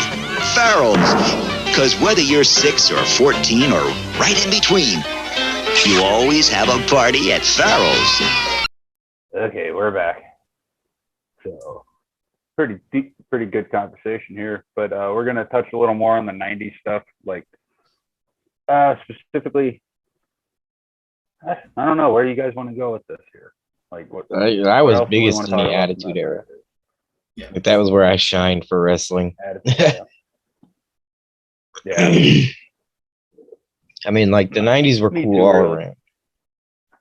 But I didn't miss Attitude a Era, Raw. though. I didn't miss a Raw or a SmackDown. And when I lived with my grandparents at that time, for 97, 98, 99, they had Hotbox. And you got all of it. Every single WCW, ECW, WWE, all of it. And that was when I was all into. And that was when I was graduating. And we came to Edmonton just to drink at the bar because it's not a shithole town I'm from. And we went to a pub, and there was a local radio guy who was right into WWF too, and he would do some pretty wild shit. Like if girls were willing to lift up their shirt, he'd give them all kinds of giveaways from the bear. That's the radio. For the guys, he'd do old timey wrestling trivia. You know, when was the first WrestleMania, or when this or that, and I mean, I had big boobs because I was a fat ass, but instead. But that to me sums up the 90s. The Attitude Era was fun. Even though I didn't like D-Gen X, they added to it. Or any of the guys I didn't like, all those little groups or teams or whatever you want to call them, they really had their part to play in the era. And I think the Attitude Era would have been incomplete without any one of them. Whether I'd like them or not is irrelevant because I don't. But they had their place, and it was fun. I'd agree. I being with my age, I only really caught the end of the Attitude Era, but now that I'm older, I've gone back and watched it all. But I do love everything that happened in the Attitude Era on the men's side, but just watching some of the women's stuff. It was a different time for sure. Really, they were really objectified. Like there was some women in that like came up in the Attitude Era that really did start driving forward actual like women's wrestling. Yeah. You know, on the level that the men could do, but then there was other bits that was just so hard to watch. I wish I could remember their names, but that was right around the time of Trish Stratus. Yeah, Trish Stratus, Lita. Yeah, Trish Stratus and Lita were like tail end of the Attitude Era. Yeah. But what they done to Lita Survivor Series 2006 was just that was rough. Their wholesale, that was just it's like as a 10-year-old it was funny, but like looking back now I'm just like, oh fuck. When you're a kid, you don't understand any of that. Yeah. Well, I don't know, maybe it's just me, but I can still, like, I don't laugh at it as much I don't really laugh at it at all anymore because I've seen it so many fucking times. It's not funny to me anymore, maybe. But yeah, the wholesale, like, when it happened, I was 18. Yeah. So, and I had followed everything up to that point, including, Lita cheating on Matt. Yeah. So I thought it was hilarious. Yeah. Because I knew the whole lead up to all that shit. Yeah. But, like I said, it's just not, I can't laugh at it anymore. It's just not funny. But. And apparently she like begged for that to not happen before. Yeah. And looking back at the time when it did happen, it made sense to a degree and was, it was comical in the moment, but it's also one of those, it's so shocking that you kind of have to laugh. Yeah. Or you're going to get uncomfortable.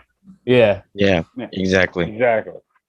Or it's already uncomfortable. You're going to just feel it. Yeah. You're going to feel it's like a thick fog. Yep. Yeah. And it's stuck. Like you're going to be cleaning it. It's I know exactly. You just like Okay, we're moving on. Next match. Yeah. But like that even wasn't that was the ruthless aggression era that went down. But yeah. Because that was post Attitude for sure. But like you said, that was whenever like women's wrestling started to really take a turn for the better. Yeah. I mostly say that was a shame, not just because of some of the contents of the promo, but just the fact that they done it to Lita. That was such a standout female wrestler at the time, anyway. Mm-hmm. And an early one. They really disrespected her that way. Yeah, after especially with it being her last match at the time. Yeah. After everything she'd done for the company, I just thought that was just a shitty way to treat her. Yeah. I get that for sure. Look, if you leave it wrestling and you look at what playing a character like that did to, say, Chris Farley, where he was always that dopey fall through tables guy. And you, after everything happened, you realize what it did to him, like on a self-esteem level, and how much it really fucked him up. It's the same thing. With poured herself, and all of them women from that era, because they didn't treat any of them very well. No. And to pour yourself in like that, to be a pioneer like that, and then to be disrespected like that, it really is. And like how they used to treat the men. Really, like you wrestle, you could be at the top of the game, and then as soon as that knee gives out, fuck out. Yep.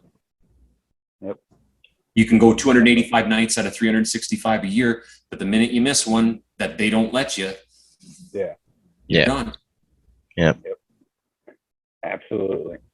But you made me think of something, James. What, either real or written in, what's your favorite, or what's the wrestling controversy that stands out the most to you? To me? Are we going besides Montreal Screwjob here? You can pick anything you want, because I've got one that stands out in my mind. I'm gonna leave that out, just because it's definitely the Screwjob. It sticks around, but all parties involved have since like patched things up, So I'm not it's not as stigmatic as it used to be, I guess. I still carry the grudge anyway, so they don't have to. No, you're Canadian, it's expected. But I don't know, the wrestling controversy to me. Ooh boy, you might have to come back to me on that, because that's a tough one. Well, mine's a quick one. Let's see. But and it wasn't on the news at the time that it happened, right? There's no internet, there's none of that stuff. But Jimmy Snuka murdered his girlfriend. Yeah. He was found not guilty, or whatever the hell happened. I don't remember exactly. But I can't remember. Vince brought him right. The case went cold. He didn't suspend him, did nothing, didn't miss a beat. Yep. That was of that era. Well, of any, because the minute somebody dies, it's a game changer. And to me, that really changed my opinion of wrestling meta, like outside of the ring, where these people are actually people. It really, then you start, okay, they're normal. They're not superhuman. They're fucking up all over the place too. Or even worse than that, because you killed somebody, for fuck's sakes. But that one, and I didn't hear about that till way later. Like it was even after. Yeah, me too. Yeah. Foley had a special relationship with Snuka. And when I read that in his book, I hadn't heard it yet. And that was early 2000s. Mm-hmm. And then later on you hear about it, like, holy fuck. And Snuka was a bit of I don't know if he was a drunk or an addict, but he was messed up. Yeah. You know what's funny is his trial was local. He was on the Well, he'd have to be. He was a high flyer when there was no high flyers. Yeah. Yeah. Yeah, his trial was local. It was a big deal. Really? Yeah. Mm-hmm. Well, I'm not from there. He lived in Allentown, didn't he? Yep. Whoa. Yeah. Oh. Yep. So there's an attachment. He spent a lot of time in Allentown in the early days of his career. Yep. A lot of time. Like especially with WWF, they used to do shows in Allentown all the time. Yep. Stabler Arena and shit too. You got to think Pennsylvania's right in the hub of McMahon country. That's true. Like Pennsylvania was considered part of New York. Yeah. When it was territories and shit. Yeah. Yeah, we had Stabler Arena. I saw a lot of house shows there. A lot of house shows.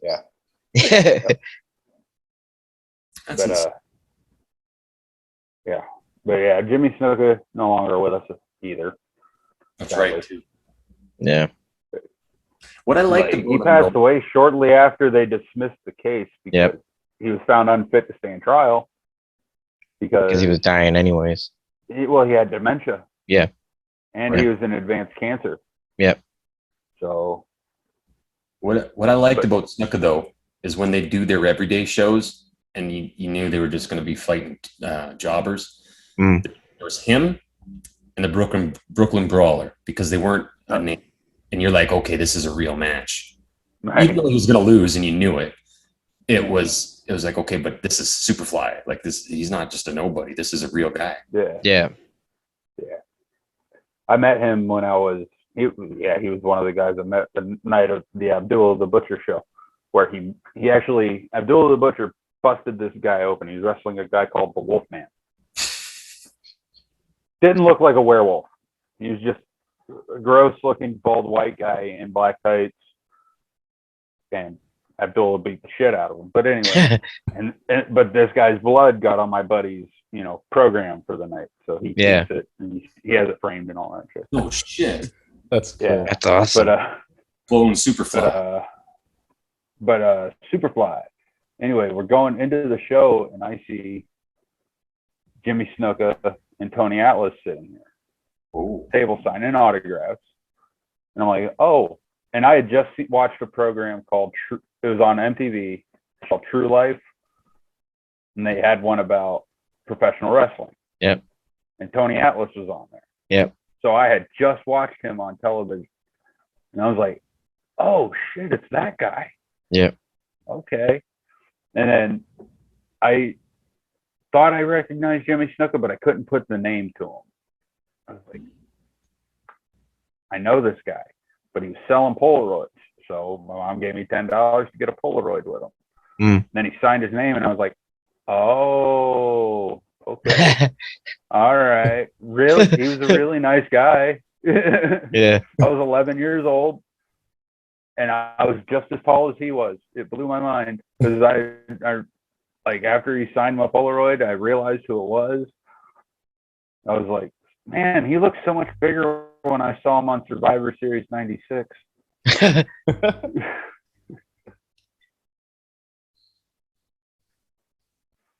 Yeah, I met Jimmy. What's that? I used to do the forehead cutting too, didn't he? Yeah. Abdullah Butcher. Hold on. I know he did. He was not the best at it. You knew he was fucking doing it. It was horrible at it. Yeah. But he had that fucking scar right across Abdullah. Oh, yeah. Yeah. You see, it was cauliflower all the way across his forehead. Yeah. It was so nasty. Yeah. He could fit poker chips in there. Yeah. Abdullah. Okay, so I talked about this Polaroid. There it is. Oh shit. Me and Jimmy Snuka. That's hilarious. Yeah, dude. That's great. And then here's Tony Atlas. Oh shit. That guy was huge. No neck. Yeah. And no neck. How do you scratch your back? And then here is one of my prized possessions. The living, sadly no longer with us, but Matt, can you guess who this is? Bruno Sammartino. Yes, sir.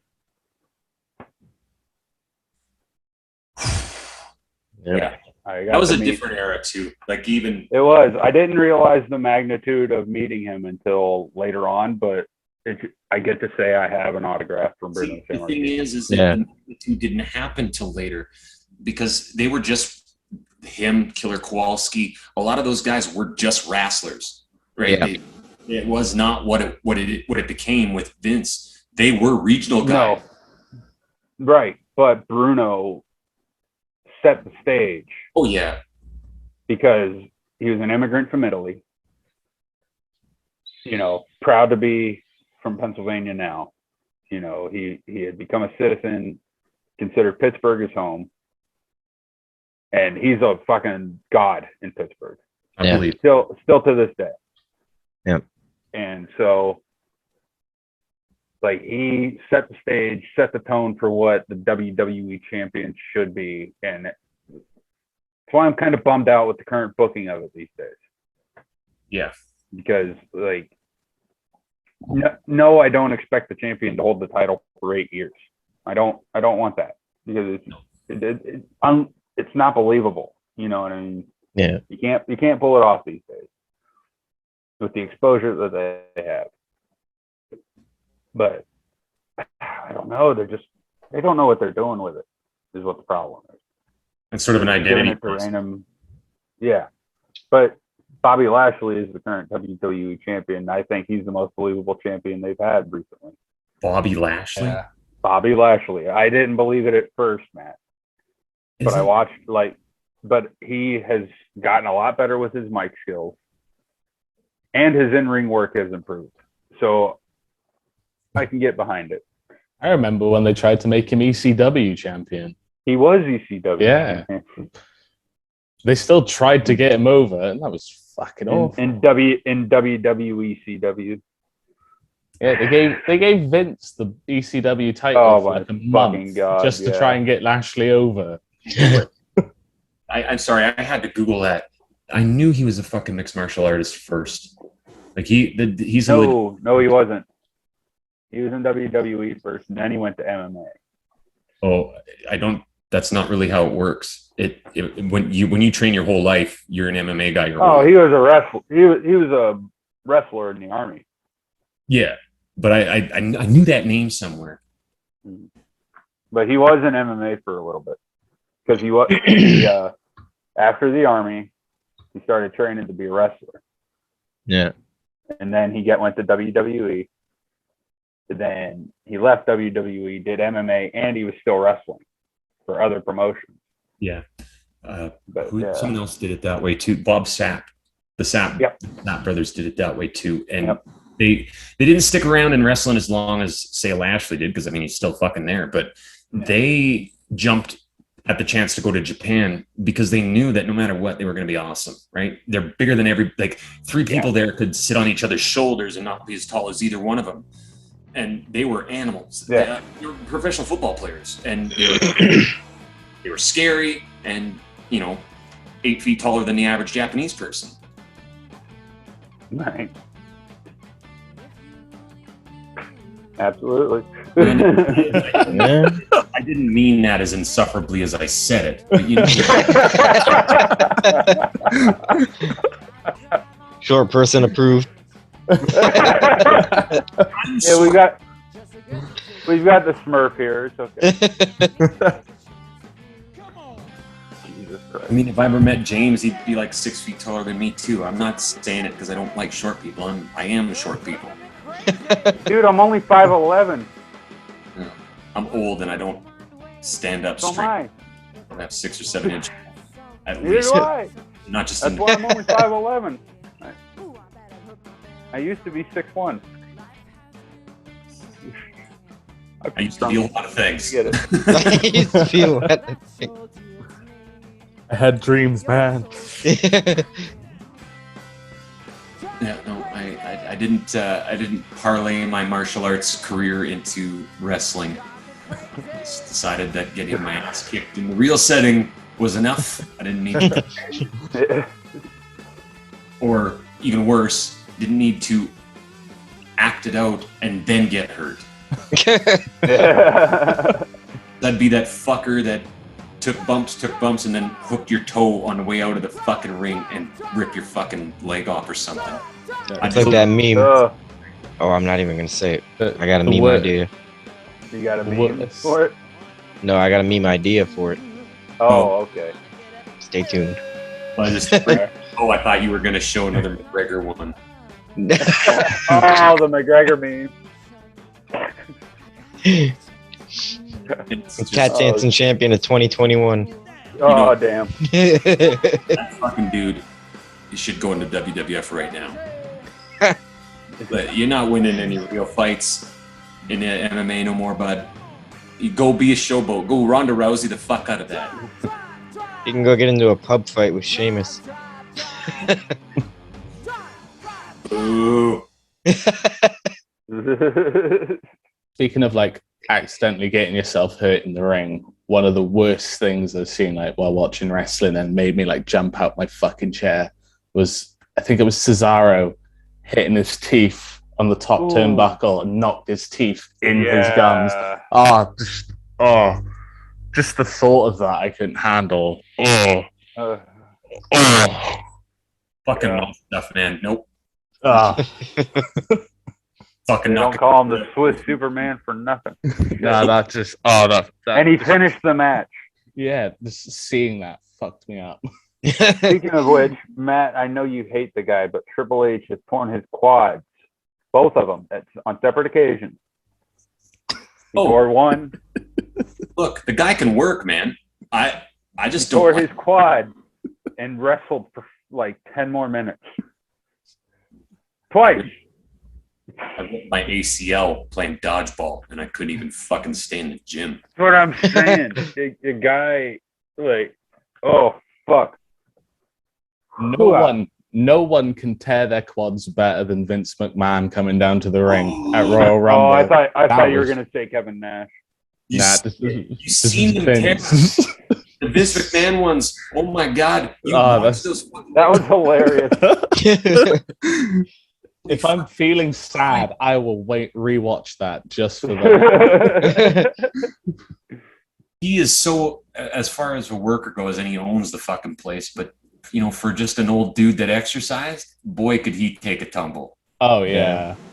Oh yeah. And let's be honest, he was fucking shredded for a bit too. Yeah. Right, like shirt off, and he was dad bod, but he was fucking big and in good shape. Yeah. I still jacked though, even at 74. Yeah, and you forget that. Fucking quarters of a cent. I don't think Shane McMahon gets enough credit for some of the shit he's done in the ring. He has fucking destroyed himself in the ring a few times. That's one team the Attitude Era could have done without, was him and those fucking preppy friends of his. Get the fuck out of here. The guy had a sweater the whole fucking time. Like, with that fucking sweater. Get out of here. What were they called? The Main Street Posse. Yeah, Main Street Posse. They were from the mean streets of Greenwich, Connecticut. That's right. That's right. The Silver Spoon capital of the world. Oh, I hated that. But Shane, behind the scenes stuff, Shane he's brilliant. He's a brilliant man. I mean, they even used him when he left the WWF. He went and worked for the UFC, and he did a lot of the international stuff to make. Oh, did he? Yeah. Oh. I mean, I don't think he was forever. He's not there anymore. But no, he's with WWE again. Yeah. But he left the WWE for I think 2 or 3 years, maybe less. Like 10 years. Yeah, it was a long time. And he got him. I think a big part of why they're in Emirates and why they're in the Middle East, and I think it was a lot of McMahon's connections that really got him outside of North America and the UK. Oh. Yeah, Shane McMahon. Yeah, he did some work in China. Yeah. But go ahead, Liam. Just the main thing I always think about with Shane McMahon was him and Kurt Angle. Yeah. The fucking glass. God. He threw him into that fucking glass like 4 times before it broke. How he lived through that. And you can hear his head hit the fucking stage. That was insane. That's like a jackass stunt gone wrong. And the difference is it's on TV live, so you have to do that fucking. Yeah. I can't imagine how either of them were feeling. Well, I doubt Shane was feeling much by the end of it. Oh no! Oh no! There's no way. He's like, so you want to wrestle for your dad? It'd be fun. Love me, Daddy. But here's the thing: Vince McMahon wouldn't let you do anything that he wouldn't do himself. Yeah, that's true. That's been said by every single wrestler who's given an interview and said that about Vince McMahon. Yeah. Yeah. Every single one that I've seen has mentioned that. Yeah, So- that's true. Thing that comes to mind rather facetiously is the use of steroids during the Hogan Warrior area, because Vinny was in on that too. Yeah, oh yeah. Well, wait, sorry, allegedly, or I'm speculating. This is my opinion. I don't want. Well, if you believe Jake the Snake Roberts on the Joe Rogan podcast, there was a guy that just had a pharmacy and would hand you shit. Fucking sports. What do you need? I want some of this, some of that. Yeah. Some of that. Okay, here you go. How much can I get? How much do you want? The best story though, shit. talking about that flat of beer with Andre the Giant, where they took a 45-minute road trip and he finished the fucking thing off before they were even done driving. Yeah. And then you didn't have to pee.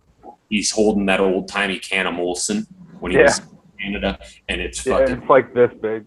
this big, Yeah. and it's a regular fucking can. Yeah. It's fucking insane. I wish I could drink like. I wish I could do anything like he could drink. Smoke dope or cigarettes, whatever. But I can't do none of that. I have no tolerance for any of it. So last year, the world of wrestling was really affected by the pandemic. And it kind of created what we call the pandemic era. Wrestling with no crowds. It's a If tough you do like, it happened, there's nothing we could do about it. But between the two major companies now, WWE and AEW had the right idea off the bat. Yeah. Because you couldn't have more than 10 people in a room. So they had one camera. They put a few people at ringside to make noise. Mm. And then you got the referee, the guys in the ring. You know what I'm saying? So at least it was, still somewhat there. I stand by the idea 10 people, like real people being excited is better than 1,000 screens. You know, there's... Yeah, exactly. All day, man. You need the noise. Yeah. You need to see genuine emotion. And the hype. Yeah. There's nothing like, and I'm going to go back to my wheelhouse, when The Rock or Hogan or Macho walks in and the fucking place just explodes. Yeah. You wonder how there's not a riot, because the energy just bleeds everywhere. Yeah. Dude, okay, so I've seen WWE Raw twice. Once the day before my 10th birthday. Steve Austin was there. When he came out, the energy in that fucking building was so unreal. Yeah. And, I'm one of them. I'm screaming, Austin was my fucking man. Yeah. And then I saw it again in April of 2000, the night that Jericho won the WWF title from Triple H. Yeah. And it was a big swerve, all that shit like that. Yeah. But later that night, Linda McMahon comes out and announces that at the next pay-per-view, there's going to be a special referee for the title match. And that referee is going to be Stone Cold Steve Austin. And just her saying his name, same fucking energy. Yeah. Yeah. Because it was going to be his first appearance since he had his neck surgery. Yeah. So it was a big fucking deal. Yeah. And like, holy shit. I didn't get to see him, but the same energy was there that night. In Yeah. that same arena too. So I think that helped. That's one of the biggest shames about wrestling now, is that there isn't a single superstar, no matter how big they are in the company, that has reached anywhere close to that level with the actual fan base. Yeah. Like even Undertaker. But I mean, right now, you watch AEW, WWE, Yeah, none of the fans get as excited as they used to. Well, it's not even close. No. And even bringing up the Taker, I mean, he came out of that era, right? Like, he's still here. And I think a lot of people like that longevity. And that's where the attraction comes. I mean, like Craig and like yourself, you're into horror and you're into that dark shit. And there are fans like that. Yeah. But it's like watching you watch him keep the streak alive at WrestleMania. Yeah. You watch him to watch him succeed. And it's where it's different is the stars of the Attitude Era didn't have to chase the stars of the 80s, because the stars of the 80s were barely fucking stars at all. They had charisma. They looked like surfer guys. They were bankable. Yeah. They were just like guys on TV. You know, they were the first ones to make it like on the air, really on the air. Yeah. But in a time when promos didn't really count for anything. And they were weird anyway. Like where you're talking about the airplane crashing and Macho Man sucking on jet fuel. Yeah, it's fucking weird. But the Attitude guys, they had a blank slate. They weren't filling Hogan's boots. They weren't trying to be better than Warrior. And they just did it. Austin walks into a room, says, "Hey, what happened while I was gone?" He says, "Yeah, Jake the Snake went all fucking script," and boom, a star's born. Or the Rock, the Jabroni, boom, and then everybody was that good. And now, my imagination is limited, but what could a guy like a current near top tier guy do to separate himself from the pack like those guys did?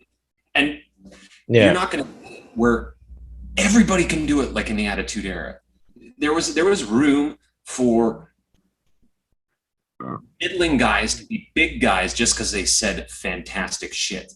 Yeah. Yeah. And now I think this is a lot like those when we talked the other night about subversive cartoons.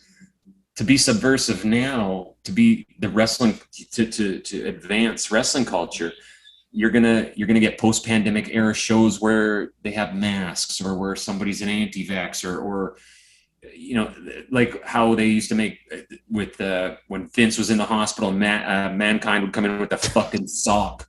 Right? Stone Cold hits him with a bedpan. Yeah.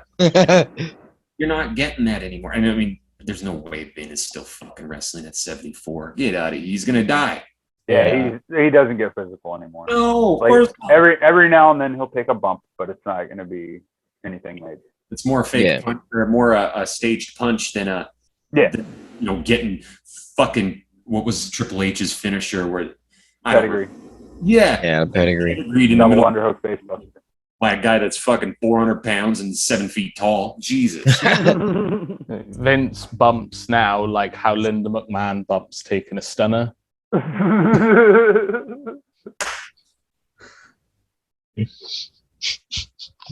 on YouTube. Look it up. So good. Stuns the entire family, and she took the worst one. So you've played Jenga, right? Vince McMahon, your crown has been passed on. Yeah. Vince McMahon used to have the record for the worst stunner of all time. Everybody knows what the stunner is. You don't even have to watch a lick of wrestling to know that a kid in a fucking stunner with 2 fists in beer right after is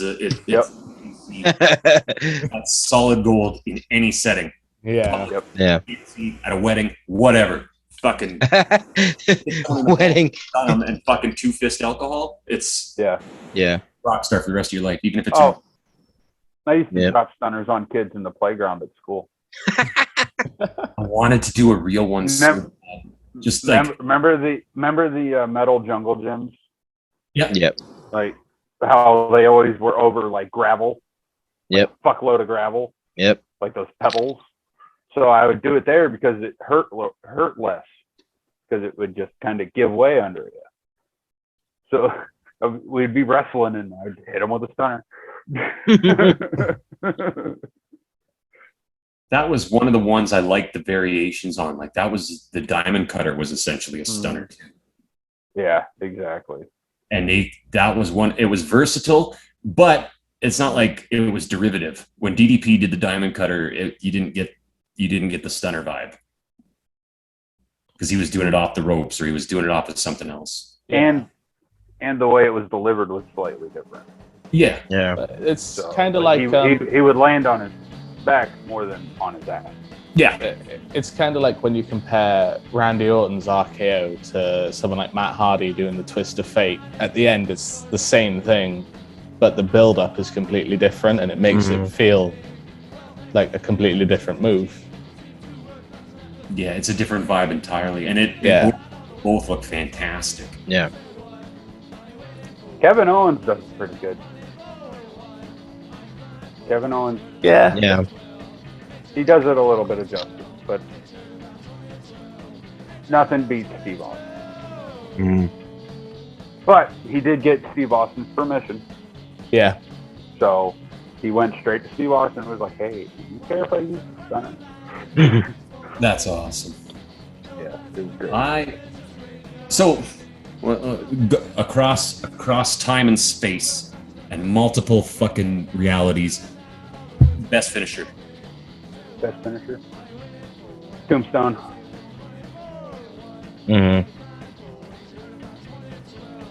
I'd have to say Sweet Chin Music. Ooh. There's just the pop. That could be in the top 3. Yeah. Gregor? Yeah. Tombstone. Gregor. Yeah. Tombstone. Fuck it. I will humble you with the camel clutch. Oh, God. Cheeky baby. If you've ever had one done to you before, you would change your fucking mind on the best one. Yeah. Fuck. Real quick. Can't say I have that on. Joe's probably going to be joining us here shortly. Oh, there he is. Speak of the devil, and he shall appear. And Boston Crab. I pissed my pants. Dude, those Boston Crab. My brother. We were just talking about you, Joe. Hey, what's up? And I literally. Joe, meet Lliam. Is that Lliam? So, yeah, we're just. Hey, Cam. Got a guest host. Bye. I wasn't sure if you guys were. Oh yeah, we're getting towards the end of it though. It's all good. You can Joe, did you have a favorite or even a least favorite, I suppose, finishing move in wrestling across John Cena's FU. Dig it. High impact Death Valley driver. Okay. And the diamond cutter. Yeah, we were just talking about that. Brilliant. We're talking about the stunner. Nice. And how, Craig and I said Tombstone. Yeah. Oh, yeah, you can't go wrong with a classic. Hell yeah. And Lliam said Sweet Chin Music. Shawn Michaels. Yep. I think Sweet Chin Music, and I always think of what was Ric Flair's like final match, and just that pop from it. Yeah. That's actually a really good point. It is. And that's a good match too. Yeah, I think that's partly why it sticks out to me so much, is like those big moments like that more than how often it happens, because I know a lot of people use it, but I don't think anyone used it the way Michaels did. Yeah, no. Like you could feel the emotion behind that. Yeah, and just the build, the stomps in the corner, just now stuff that you're like that. Too, how many big moments came at the end of the fucking Shawn Michaels Sweet Chin Music? Oh, yeah. Like Craig and I hate him for it, and it was that changed the trajectory of his career. Like, he was just going to be a middling tag team guy for the rest of his life, but I think he pitched that, and he never looked back. Yeah. Marty Jannetty did a bunch of times, but not Shawn Michaels. Yeah. He had no choice. His head got kicked back.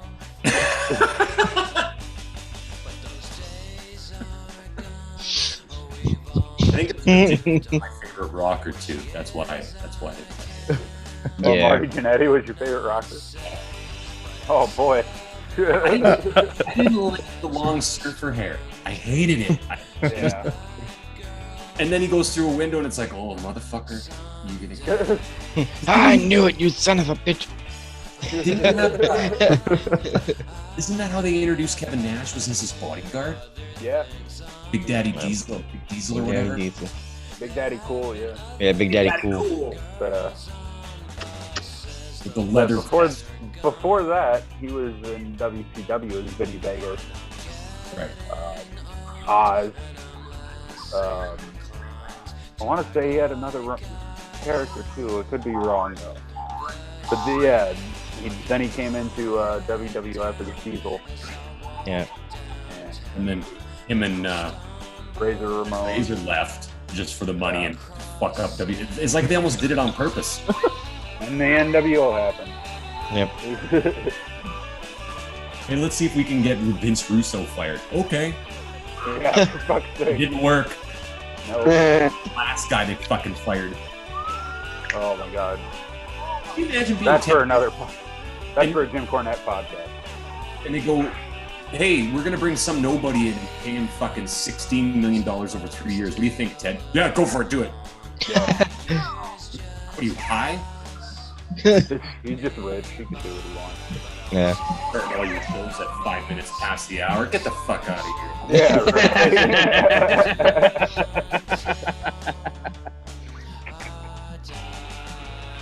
Not really that Well, angry. the topic is wrestling. I feel just like I can contribute here and there. I'm not really versed in it anymore like I used to be.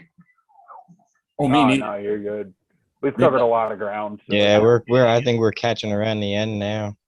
Okay, let me ask you guys this real quick, since y'all are my bros that know a thing or two about wrestling. What was the era? Like, I was watching what was it, Monday night? No, I think it was Monday or Thursdays. I was watching wrestling in like from 04 to 06. Yeah, it was WWE for sure. Yeah. SmackDown. SmackDown. Yeah, SmackDown Raw and SmackDown were really the only shows on at the time. Yeah. And that's when John Cena was making his when he was making a name for himself. He was the United States champion. Yeah, before his first world title. Over here, we never got SmackDown live. We always got it on Friday nights, like pre-taped. Gotcha. Yeah, and didn't Raw air like later in the week as well there? No, Raw was live, but you had to stay up until really? about 1 o'clock in the morning to watch it. Yeah. Oh, wow. Which I used to do. It was always Sunday night. As a kid, I'd go to bed at 6 o'clock, wake up at 12, watch wrestling from 1 until 3, go back to bed, wake up for school.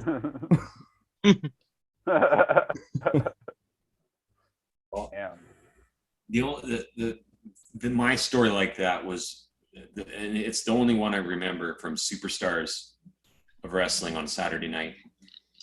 Because in Fort Assiniboine, I knew it was all bunny ears and antennas. We didn't have cable. And I remember the Mega Powers colliding. It was the tag team was falling apart. Yeah. And Elizabeth was having to choose between Hogan and Macho. And it was fucking 4 years old, 5 years old. Oh, my favorite guys are fighting. Come on, guys, just get along. You were such a... And I think aside from the Stampede stuff, that was what set the tone, right? The fact that it could just make me feel like that and be wrestling and not real life or not real. Forget it. I was all in. Yeah.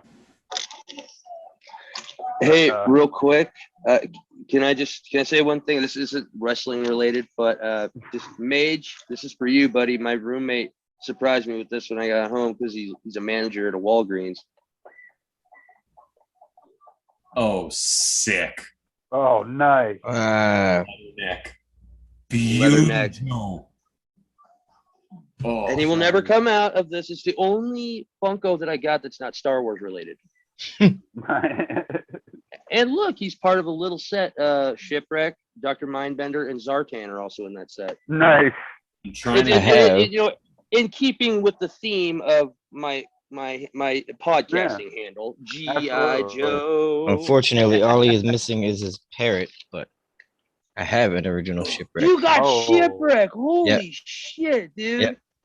Oh, sorry, I didn't mean to derail the conversation. No, you're good. Share that. It got derailed earlier too. It's all good. It's been derailed. Oh, you should, James. Did you watch the playback yet of last? How much I derailed? I haven't watched. Craig hasn't posted anything. No, I'm still running that edit. Gotcha. Yeah, so. Okay. But let's talk about the future of wrestling a little bit. Let's get back to what we were talking about, the pandemic era a little bit. Yeah. Because you went from having no audience to having the NXT signees in the audience making noise, and that worked for a little bit. Then comes the Thunderdome. Faces, you got faces, but the noise is all piped in. Yeah. What a weird experience. Like that was Gimme. Gimme. I found myself distracted half the time by the screen. Right. Yeah, because I'm looking for people I know. See, I'm looking for the stupid shit people are posting on their screen. That too. That too. Like the guy who did put Chris Benoit's face. Yeah, yeah. Oh god. Yeah. But totally awesome. People have, like changed their screens to like porn and stuff, just like in the background. Yeah. It's been hilarious. That's awesome. It's fucking great. Nothing's better to distract you from a Roman Reigns match than a bit of decent porn.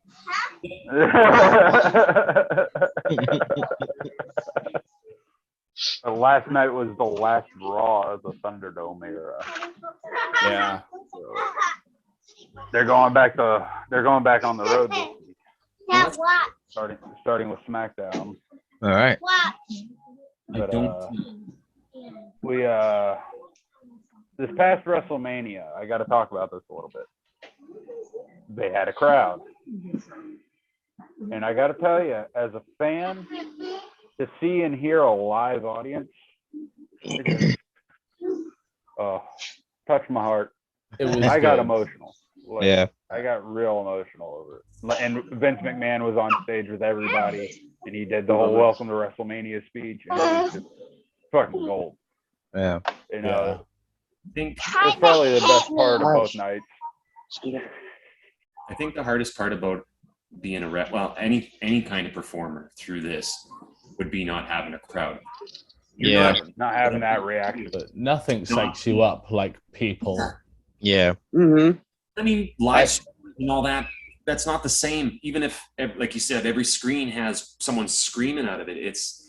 There's something about being with people. And as a misanthrope, it's really weird to say, but you feed off their energy. That's right. It's contagious. It just swirls around and it builds up and it builds up, and then the place fucking blows up. And if they happen to have a pyro show, then it pushes it even more. Yeah. It's like I've done wrestling training and stuff with Rev Pro, and being in the training center and stuff, it's never the same. Like, because before that I used to do backyard with a bunch of friends. Nice. And I did too. One of the guys that I used to do it with is in NXT UK, Flash Morgan. Flash Morgan Webster, yep. Yeah, I used to do the backyard with him. Yeah, and his brother and a bunch of other people. And even though, like, back then I was like objectively shit compared to like what I know now, it always felt better because you're doing it in front of people that are cheering you on rather than in an empty room. Even if, like, now I've done it, like, in a ring with ropes and stuff, and that was kind of cool. You felt like a fucking child first time you're in it. Yeah. But I know the feeling. But like, we used to do it on tires with bits of wood and then carpet chucked on top. But that felt better because you're just surrounded by people.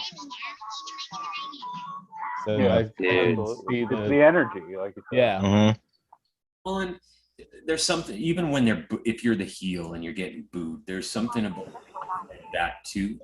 Yeah, right? You're getting a reaction. Yeah, there's nothing you can't.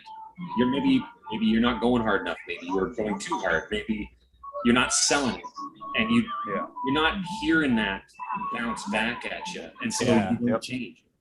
It's like the recent AEW, Chris Jericho and MJF was kind of promo, and with how long Chris Jericho's been doing it, it was quite sad to hear how quiet the crowd was at AEW during that promo. And he's another one that's one of the best talkers. Like, he can talk your fucking ear off. Yeah, I mean, I thought his promo was great, but the crowd itself was really quiet. Although I do think AEW is miles ahead of WWE at the minute. I agree. Yeah. Speaking of which, AEW's got Fyter Fest starting tomorrow. Yeah. Like, I just want to get some programs here because I think we're getting ready to wrap it up here. Yeah. But I'm looking forward to the coffin match with Darby Allin. Yeah. Darby Allin, he's Tell him to check out for sure. Definitely look him up because he's this skinny dude, skinny skater dude. He just doesn't look like he should be in that ring. Yeah, no, like he doesn't at all. Sting's his like manager, something or other, sometimes tag team partner. It's the same as is it Jungle Boy? Yeah, Jungle Boy. Yeah, he's the son of Luke Perry, the late Luke Perry. Yeah, Jungle Boy Jack Perry, and he's like he recently had a world title match. Yeah, Kenny Omega. That was weird. Something just fell off my shelf over there. But whoa. Yeah, just out of nowhere. Odd. But yeah, they're just these little dudes, but they can do phenomenal things. Yeah. Going back to, I think they deserve to be where they're at. Oh yeah. Going back to something Matt asked earlier about controversial, like either real or not real things that happen. Something that always sticks to me was Jeff Hardy at Victory Road. I think it was 2011 with Sting. Yeah. And he was so off his I don't face. think it was it? Yeah, it had to have been 2011 because Eric Bischoff was there. But yeah, Jeff Hardy was completely shit-faced that night. Yeah, that sticks out to me just because it was. They had to change it on the spot. Yeah. A quick question, James. You might know the answer to this. Who's the dude that busted a coconut over Jimmy Superfly Snuka's head? Roddy Piper. Yes, Hot Rod. What kind of question is that to ask a wrestling fan? Because I saw that clip. All I caught was Superfly. Oh, how could you miss the kilt? It's a bright red kilt. I know. I'll fire myself, man. Fuck. So, but touching back on AEW Fighter Fest, it's a 2-night event. They got one tomorrow night and then next Wednesday as well. That's on cool. TNT in the United States. Should be pretty good. A lot of great matches. You get. I'll try to watch that. I think I got. Yeah. Oh, nice. Yeah, AEW is the best product out there, I think, at the minute. That's fair. And they've been doing crowds for quite some time now, Yeah, especially for their Wednesday night shows. I think they have a lot of what WWE is missing from like the Attitude and Ruthless Aggression era. They're still willing to like, I don't know, it's just little things, like flip it's people pretty off. edgy. Yeah. Pretty edgy. Yes. And then Sunday night is WWE Money in the Bank. I still don't think that should have been made a pay-per-view. I agree, but that should have been a WrestleMania kickoff. Cool. Yeah, that match. With the pandemic, those companies are just bleeding money. Yeah. They've got. I agree. Even with UFC and some of the other pay-per-views I watched, the prices went up immediately because they've got some of them places have barely kept the doors open no matter what they say. You know that they were just losing. Couldn't broad. Well, even when they were trying to with the empty crowds, they weren't making gate, right? They just get what they get on their ad revenue, and they probably weren't getting a lot of watching. Yeah. But is it this year or last year WWE hit like one of the lowest rating scores? I can't remember if it was this year or last year. Yeah, absolutely. They hit like the lowest rating since like the 90s or 80s.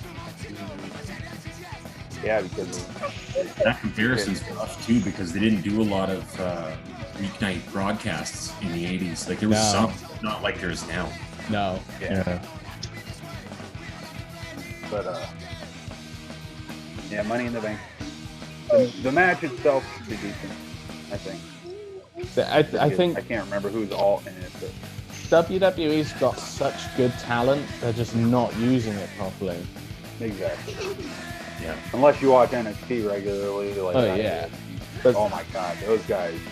NXT is like a completely different thing. Like when you compare the two, a totally different organization. The main roster has just got so much potential, but just the writing and everything is shocking. The booking is terrible. I'm not familiar with AEW. Is that No. affiliated with WWE at all? No, they No. are a You gotta separate company created by Cody Rhodes and the Young Bucks, Kenny Omega. They're all like executive vice presidents in the company, but they're also wrestlers. Like they wrestle for them. But it's a lot of former WWE guys, believe it or not. But there's a lot of unknown talent there too. Yeah, like people you've never seen before, and they're really good. Like And they people actually let that should have most of known. their wrestlers go to other places. Yeah, they have basically open contracts where if you sign a contract with them, you can work for other companies if you want to. Yeah, Like John Except for Moxley. WWE because they're an exclusive company. Like John Moxley's currently the IWGP champion, isn't he? United States champion, but yeah. Yeah. Yep. And he's defending it tomorrow night on Fire Pit. Yeah. Nice. Cheap plug. There you go. But we lost a legend yesterday in Paul Orndorff, Mr. Wonderful. He tagged with Roddy Piper at WrestleMania 1. And I feel it only appropriate that we pay tribute to him. So we're going to throw up a little picture here at the end. Have a little drink for Mr. Wonderful. Cheers, sir. Thank you. Sláinte. Cheers. So, with that, this has been a good episode. It has. We had a great conversation. Yeah. Lliam, thank you for staying up late with us, buddy. Been fun. Your accent really sells us, I think. Yeah, it's so prim and proper. Definitely brings some ability. Yeah. These guys are saying it, but they sound like assholes. But the British guys saying it too, and that's for real. And before we go, I need to do a little quick shout out. I just got this shirt the other day. It's the Carquines Quad Squad. It's our friend Bridget Schaefer's roller derby team. Yep. Nice. So cool. Yep. Remember her Check that out for sure. Yeah. What's that, Matt? You remember her from the Ray Rocket interview? Yeah. Yeah. She was with us when we talked to Ray Rocket. Absolutely. So. All right, gentlemen. I think that's it. And we got No Pants Maurice next week. No Pants We're Maurice. talking to them. And boy, oh boy, I'm psyched. Yeah. And there will be pants. I am. There will be. there will be pants.